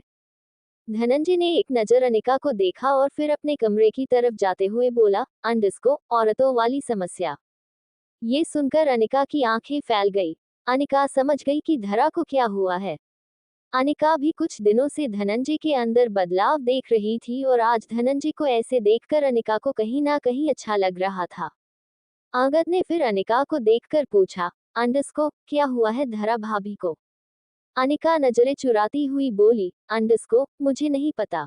आगद ने कहा, अंडस्को बता दो अनिका हुआ क्या है भाभी को। अनिका ने यामिनी की तरफ देखा और यामिनी दबी हंसी हंसते हुए खाना खाने लगी। अनिका ने फिर देव की तरफ देखा, जैसे उस हेल्प मांग रही हो, क्योंकि कहीं ना कहीं अनिका का दिल कहता था देव उसकी हेल्प करने ही आया है और उसे देव के साथ कंफर्ट भी महसूस होता था। आगद ने फिर पूछा तो देव ने अनिका की हेल्प करते हुए कहा, अंडस्को आगद पहले खाना खा लो, उसके बाद रात को आराम से अपनी बीवी से पूछना कि धरा को क्या हुआ है। वैसे भी तुम दोनों आज दिन में बहुत सोए हो, तो तुम दोनों को रात को नींद आने वाली है नहीं। अनिका ने देव को हैरानी से देखा, जैसे कह रही हो, अंडस्को इसे हेल्प करना तो नहीं कहते, तुमने तो बल्कि और ज्यादा फंसा दिया। मैं अंगद को क्या ही बताऊंगी। अनिका की शक्ल देखकर देव को हंसी आ रही थी और यामिनी तो जैसे तैसे अपनी हंसी कंट्रोल कर रही थी। थोड़ी देर बाद सबने खाना खा लिया और अंगद कमरे में चला गया। अनिका किचन में काम करने लगी। धनंजय भी धरा के लिए खाना लेकर आ गया। धरा इस वक्त बालकनी में खड़ी थी। धनंजय ने धरा को देखा तो महसूस किया कि धरा इस वक्त कितनी अकेली और कितनी तन्हा है, और धनंजय सब कुछ जानते हुए भी धरा का अकेलापन दूर नहीं कर पा रहा था, लेकिन धनंजय ने अब कोशिश करनी शुरू कर दी थी। धनंजय बालकनी में धरा के पास गया और बोला, अंडस्को धरा चलो खाना खा लो। धरा ने एक नजर धनंजय को देखा और फिर चुपचाप जाकर खाना खाने लगी। धनंजय ने धरा से बात करने की कोशिश करते हुए कहा, अंडस्को अच्छा धरा, अगर भगवान तुम्हारे सामने आए और कहे कि धरा कोई एक चीज मांगो तो तुम भगवान से क्या मांगेगी। धरा ने एक नजर धनंजय को देखा और फिर धीरे से बोली, अंडरस्कोप मौत। ये सुनते ही धनंजय के रोंगटे खड़े हो गए, उसे घबराहट सी होने लगी। धनंजय अपनी घबराहट को कंट्रोल करने के लिए बालकनी में चला गया। धनंजय लंबी लंबी सांस ले रहा था। धनंजय समझ रहा था कि धरा ने सुसाइड करने की कोशिश क्यों की थी। शायद उसके अंदर सच में जीने की इच्छा खत्म हो गई। धनंजय नहीं जानता था, लेकिन धरा के दिल तक पहुंचाने का रास्ता बहुत लंबा था। लेकिन धनंजय ने भी उसे रास्ते पर चलने का डिसीजन ले लिया था। धनंजय उस रास्ते पर चलता भी और उस रास्ते को पार भी करता। अंगद अपने कमरे में काम कर रहा था। 2 घंटे हो गए लेकिन अनिका कमरे में नहीं आई। अंगद का मन बेचैन होने लगा। वह चाहता था अनिका जल्दी से कमरे में आ जाए और वह बहाने से ही सही, लेकिन उससे कुछ बातें करे, उसके दिल की पूछे और अपने दिल की कहे। वहीं दूसरी तरफ अनिका स्टडी रूम के गेट के पास खड़ी थी और अंदर जाने की हिम्मत कर रही थी। अंदर यज्ञ था जो काम कर रहा था। अनिका ने एक गहरी सांस ली और हिम्मत बांधती हुई स्टडी रूम का गेट खटखटाती हुई बोली, अंडरस्कोप भैया मैं अंदर आ जाऊं? वह मुझे आपसे कुछ बात करनी थी। यज्ञ जो कि लैपटॉप पर काम कर रहा था, अनिका की आवाज सुनकर उसके हाथ रुक गए। यज्ञ हैरान था कि अनिका उससे मिलना चाहती है। यज्ञ ने कहा, अंडरस्कोप हाँ आ जाओ। यज्ञ ने कहा, अंडरस्कोप हाँ आ जाओ। अनिका अपना सलाइवा घटकते हुए यज्ञ के सामने चली गई। अनिका को देखकर ही लग रहा था कि इस वक्त वह बहुत घबरा रही है। यज्ञ ने कभी भी अनिका से बात नहीं की थी और आज जब यज्ञ ने बात की तो सीधा अनिका को खरी खोटी सुना दी। इसीलिए अनिका को अंदर ही अंदर यज्ञ से बात करने में डर लग रहा था, फिर भी वह जो कहने आई थी कहना चाहती थी। यज्ञ ने कहा, अंडरस्कोप बताए क्या बात करनी थी? अनिका बोली, अंडरस्कोप भैया प्लीज मुझे गलत मत समझना, मैं सच में गलती से आपकी चेयर पर बैठ गई थी। जानबूझकर नहीं बैठी, मुझे जरा सा भी अंदाजा नहीं था कि आपको इतना बुरा लगा जाएगा, वरना मैं कभी आपके केबिन में नहीं आती। मैं तो बस यश के साथ थोड़ा वक्त बिताने आई थी। मैं बस ये कहने आई थी कि आप मेरी वजह से अपने भाई को लेकर कोई गलत राय मत बनाना। मेरे कहने का मतलब है कि अगर आपके दिल में अपने भाई के लिए कोई खटास है तो उसे निकाल दीजिए। मैं तो कुछ दिनों बाद यहाँ से चली जाऊंगी, लेकिन आपको तो अपने भाई के पास ही रहना है, इसीलिए आप दिल में कोई मलाल मत रखिए। मैं बस आपसे माफी मांगने आई थी। यज्ञ तो हैरानी से अनिका को देख रहा था। उसे तो अपने कानों पर यकीन नहीं था कि अनिका के साथ इतना सब कुछ होने के बाद भी वह डायरेक्ट इनडायरेक्ट अंगद का ही साथ देगी। अंगद ने कभी भी अनिका को इज्जत नहीं दी, बल्कि बेइज्जत ही किया है। सुबह शाम अंगद अनिका को नीचा ही दिखता था और अनिका सिर झुका सब कुछ सह लेती थी, और अब भी अनिका इतना सब कुछ सहने के बाद भी अंगद की तरफदारी कर रही है। अनिका को देखकर यज्ञ से तो कुछ बोला ही नहीं गया। वह तो अनिका की मासूमियत देख रहा था और कहीं ना कहीं उसे आज पहली बार अंगद पर गुस्सा भी आ रहा था कि उसने अनिका जैसी लड़की को इतना परेशान किया, इतनी मासूम लड़की का दिल इतना दुखाया। वही अनिका अंगद के बोलने का इंतजार कर रही थी। अनिका नहीं चाहती थी कि उसके जाने के बाद अंगद और यज्ञ के बीच में कोई मिसअंडरस्टैंडिंग रह जाए। अंगद चाहे जैसा भी था लेकिन अपने भाइयों से बहुत प्यार करता था, और यह बात अनिका ने नोटिस भी की थी कि अगर अंगद के लिए सबसे ज्यादा कुछ जरूरी है तो उसके दोनों भाई, इसके लिए वह अपने पापा को भी इग्नोर कर देता था। अनिका ये के बोलने का इंतजार कर रही थी और यज्ञ के मुंह से शब्द नहीं निकल रहे थे। अगर यज्ञ में एटीट्यूड नहीं होता तो वह अभी जाकर अनिका के पैरों के पास बैठ जाता और उसके दोनों हथेली चूमकर कहता, अंडरस्कोप भाभी ऐसी बातें क्यों कर रही हो? बेशक आप मुझसे उम्र में छोटी है, लेकिन रिश्ते में तो बड़ी है। आप मुझसे माफी मत मांगे, बल्कि मुझे आपसे माफी मांगनी चाहिए, क्योंकि मैंने आपकी बेइज्जती की, मैंने आपको गलत समझा। अनिका को लगा कि शादी या उसे माफ नहीं करना चाहता, इसलिए उसने एक बार फिर माफी मांगते हुए कहा, अंडरस्कोप भैया मैं सच में आपसे माफी मांग रही हूँ, प्लीज माफ कर दीजिए। यज्ञ जैसे तैसे अपने शब्दों को इकट्ठा किया और बहुत हिम्मत करके बोला, अंडरस्कोप भाभी आप माफी मत मांगे, गलती तो मेरी थी। अब आप जाए और जाकर आराम कर दीजिए, वैसे भी आप सारा दिन काम करती हैं। यज्ञ के ऐसा बोलने से या अनिका को बहुत तसल्ली हुई। उसने एक मीठी सी मुस्कुराहट के साथ कहा, अंडरस्कोप सच भैया आपके दिल में अपने भाई के लिए मलाल तो नहीं है? यज्ञ ने एक बार फिर हिम्मत करते हुए कहा, अंडरस्कोप नहीं भाभी, भला मैं अपने भाई से क्यों नाराज रहूंगा? अनिका ने हाँ में गर्दन हिलाए और स्टडी रूम से बाहर चली गई। अनिका अपने कमरे में चली गई और अंगद स्टडी रूम के गेट के दूसरी तरफ खड़ा होकर अनिका को जाते हुए देख रहा था। उसने यज्ञ और अनिका की बातें सुन ली थी। अंगद के दिल में अनिका के लिए पहले प्यार था और अब तो उसके दिल में अनिका के लिए इज्जत भी बढ़ गई थी। अंगद स्टडी रूम में गया। उसकी नजर यज्ञ पर गई। अंगद ने यज्ञ को देखकर कहा, अंडस्को, तूने अनिका को सही जवाब दिया, वरना सुबह तक तेरी हड्डियों का चूरमा बना देती। इस पर यज्ञ ने भी एटीट्यूड के साथ कहा, अंडस्को, यकीन नहीं आता अनिका जैसी लड़की से तुझे प्यार नहीं हुआ, कितनी तो मासूम है। सारा दिन तुझे खुश करने की कोशिश करती है और बदले में तू उसके घर वालों को थोड़े से पैसे भेज देता है, नौकर भी इसे ज्यादा सैलरी लेते होंगे। यज्ञ को आज अंगद पर बहुत गुस्सा आ रहा था और शायद इसीलिए वह जानबूझकर अनिका के लिए ऐसे शब्द बोल रहा था ताकि अंगद को अपने किए पर शर्मिंदगी महसूस हो। अंगद ने यज्ञ को आंखें दिखाते हुए कहा, अंडस्को, अपने काम पर ध्यान दे, मेरी जिंदगी पर नहीं, और आज के बाद मैं तेरे मुंह से अनिका का नाम ना सुन लूं। यज्ञ अभी अपनी चेयर पर ही बैठा हुआ था। उसने भी एक आईब्रो चढ़ाकर कहा, अंडस्को, अनिका से प्यार हो गया है। लेकिन वह तो कह रही थी, बहुत जल्द दीवान महल छोड़कर चली जाऊंगी। वह कहीं नहीं जाएगी, मैं उसे कहीं नहीं जाने दूंगा। आज नहीं तो कल मेरा और उसका रिश्ता भी सुधर जाएगा, समझा? अंगद ने यज्ञ को समझाते हुए कहा। यज्ञ फिर बोला, अंडस्को, एक सलाह देता हूँ बिना मांगे, अगर सच में शादी जैसे स्टूपिड रिश्ते में बांधना चाहते हो तो अनिका से अच्छी लड़की नहीं मिलेगी, उसे दीवान महल से जाने मत देना। अगर एक बार चली गई तो पलट कर नहीं आएगी, चाहोगे तब भी लेकर नहीं आ पाओगे। इसीलिए अपने और अनिका के रिश्तों को मजबूती देने की कोशिश करो, क्योंकि अनिका की शक्ल देखकर नहीं लगता वह कहीं से भी तुम्हें प्यार करती है। बस वह ये चाहती है कि तुम खुश रहो ताकि उसके घर पैसे जाते रहे। इस बार अंगद थोड़ा सीरियस हो गया और वह बोला, अंडस्को, जानता हूँ यार, पर क्या करूँ समझ नहीं आता। मैं अपने गुस्से पर कंट्रोल नहीं रख पाता और जाने अनजाने अनिका को हर्ट कर देता हूँ। यज्ञ ने कहा, अंडस्को, तो अपने गुस्से पर कंट्रोल करना सीखो, और अगर कंट्रोल नहीं कर सकते तो अनिका को अपनी जिंदगी से जाने दो। अंगद ने ना में गर्दन हिलाते हुए कहा, अंडस्को, अनिका तो अब कहीं नहीं जाएगी, कहीं भी नहीं। इतना कहकर अंगद अपने कमरे की तरफ चल दिया।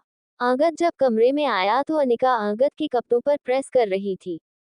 अंगद के कानों में एक आवाज गूंजी, जो यज्ञ की थी, अनिका तुझे खुश करने की कोशिश करती है ताकि तू टाइम से उसके घर पैसे भेजता रहे। अंगद कुछ सेकंड तक अनिका को ही देखता रहा।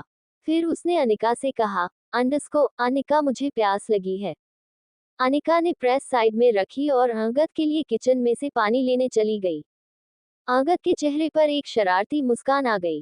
अंगद अपनी शर्ट के पास गया और उसने प्रेस अपनी शर्ट के ऊपर रख दी और कुछ ही सेकंड में वह शर्ट जल भी गई। अंगद ने प्रेस उठकर फिर से दूसरी तरफ रख दी। अंगद जाकर सोफे पर बैठ गया। तभी अनिका पानी लेकर आए और उसने अंगद की तरफ पानी की ट्रे बढ़ा दी। अंगद ने पानी का गिलास उठा लिया और एक सीप लेकर गिलास टेबल पर रख दिया। अनिका ने भी ट्रे टेबल पर रखी और फिर से प्रेस करने के लिए कमरे की दूसरी तरफ चली गई, लेकिन तभी उसने देखा कि अंगद की शर्ट तो जली हुई है। अनिका ने अंगद की तरफ देखा, क्योंकि उसे अच्छे से याद था वह प्रेस को एक साइड रख कर गई थी, लेकिन वह ये भी जानती थी कि अंगद ये बात एक्सेप्ट नहीं करेगा कि शर्ट उसने जलाई है।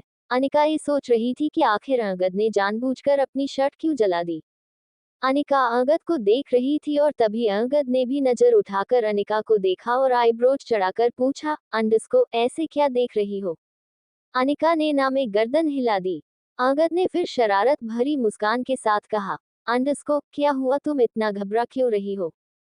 अनिका ने कोई जवाब नहीं दिया। वह जानती थी, अंगद अब उसी का नाम लगा देगा कि उसने जानबूझकर अंगद की शर्ट जलाई है और फिर उसे पनिश करेगा। लेकिन अनिका नहीं जानती थी, इस बार पनिशमेंट बहुत मीठी होने वाली है। अंगद अपनी बात कहता हुआ अनिका के पास चला गया और उसने अपनी शर्ट को देखा और फिर उसे उठाकर देखने लगा तो उसमें अनिका का चेहरा नजर आया, जो नम आंखों से अंगद को ही देख रही थी। अंगद ने भी मीठी सी मुस्कुराहट के साथ कहा, अंडस्को, तो तुमने मेरी शर्ट जला दी, इसीलिए तुम घबरा रही हो कि मैं तुम्हें पनिश करूंगा? अब पनिशमेंट तो बनती है। अनिका ने अपनी सफाई देते हुए कहा, अंडस्को, मिस्टर दीवान, मैं सच कहती हूँ, मैं प्रेस यहाँ रख कर गई थी, पता नहीं आपकी शर्ट कैसे जल गई। इस पर अंगद ने कहा, अंडस्को, हाँ, खुद उठी होगी और जाकर मेरी शर्ट के ऊपर बैठ गई होगी। एक सेकंड, कहीं तुम ये तो नहीं कहना चाहती कि मैं अपनी शर्ट खुद जलाई है? अनिका कहना तो यही चाहती थी, लेकिन अंगद से कहने की हिम्मत उसके अंदर नहीं थी और ना ही अंगद ने कभी उसे इतना हक दिया था कि वह अंगद से लड़ने लगे। अनिका का चेहरा देखकर अंगद को मन ही मन हंसी आ रही थी। अंगद ने कहा, अंडस्को, अब घबराने से क्या होगा? अब तो तुम्हें पनिशमेंट मिलेगी। पनिशमेंट का नाम सुनकर अनिका के आंखों में एक आंसू उसके गाल पर लुढ़क गया। अंगद ने अनिका के गाल पर हाथ लगाया और उसके दूसरे गाल का आंसू पोंछते हुए कहा, अंडस्को, अभी तो पनिशमेंट शुरू भी नहीं हुई और तुम तो अभी से रोने लगी, डर लग रहा है। अनिका कुछ नहीं बोली, चुपचाप खड़ी रही जैसे वह अपनी पनिशमेंट सुनने का इंतजार कर रही हो। अंगद थोड़ा अनिका के करीब गया तो अनिका एक कदम पीछे हट गई। अंगद थोड़ा सा और करीब गया और अनिका एक कदम और पीछे हट गई। अनिका को समझ नहीं आ रहा था कि अंगद उसके साथ क्या करना चाहता है। वह तो बस डर के मारे पीछे हट रहे थी। पीछे हटते हंसते अनिका का पैर बेड से जा लगा और वह बेड पर गिर गई। अनिका जैसे ही उठने को हुई, अंगद अनिका के ऊपर आ गया। अनिका की दिल की धड़कनें डबल स्पीड से भागने लगी और वही अंगद के चेहरे पर फिर से एक शरारत भरी मुस्कान आ गई। अंगद ने अपनी उंगली से अनिका के चेहरे पर आए हुए बालों को हटाया और बोला, अंडस्को, आज मैं तुम्हें बहुत खूबसूरत सी पनिशमेंट देने वाला हूँ और हमेशा यही पनिशमेंट दूंगा। तुम गलती करोगी तब भी और मेरी बात नहीं मानेगी तब भी। मेरी पनिशमेंट से बच नहीं सकती। अगर तुम गलती नहीं भी करोगी तो भी मैं तुम्हें ये पनिशमेंट दूंगा। अनिका कुछ समझी नहीं, बस हैरानी से अंगद को देख रही थी। अंगद ने अपनी बात जारी करते हुए फिर कहा, अंडस्को, तुम्हें पनिशमेंट देने से पहले एक कन्फेशन करना है। तुम्हारा छोटा सा दिमाग यही सोच रहा है ना कि मैंने अपनी शर्ट क्यों जलाई। तो सुनो, मैंने अपनी शर्ट इसीलिए जलाई ताकि मैं तुम्हें पनिश कर सकूं। मैं तुम्हें पनिश करने के बहाने ढूंढ लूंगा और मुझे आज एक बहाना मिल गया। अनिका को अभी अंगद की बात समझ नहीं आ रही थी, लेकिन अंगद का इतना करीब होना अनिका को डरा जरूर रहा था। वहीं अंगद बहुत प्यार से अनिका के चेहरे को देख रहा था और फिर उसने धीरे धीरे झुककर अनिका के होठों को कैप्चर कर लिया और उसे किस करने लगा। अनिका ने जैसे ही अपने हाथ पर चलाए, अंगद ने उसके हाथों को भी पकड़ लिया। एक मीठी सी किस के बाद अंगद अनिका से थोड़ा सा दूर हुआ। अनिका के चेहरे पर गुस्सा आ गया और अंगद के चेहरे पर एक मीठी सी मुस्कुराहट। अंगद ने अपने अंगूठे से अपने होंठ साफ किया और फिर बोला, अंडस्को, गुस्सा होने से कुछ नहीं होगा। अब तो तुम्हें रोज ही ऐसी पनिशमेंट झेलनी होगी और एक और बात, मैं बहुत बेशर्म हूँ, कहीं भी तुम्हें पनिश कर दूंगा। अनिका कुछ नहीं बोली, बस गुस्से से अंगद को देखते रही। अंगद ने कहा, अंडस्को, तुम्हारा गुस्सा मुझे गुस्सा दिला रहा है तो चलो एक और पनिशमेंट दे देता हूँ। इतना कहकर अंगद ने फिर से अनिका के होठों को कैप्चर कर लिया।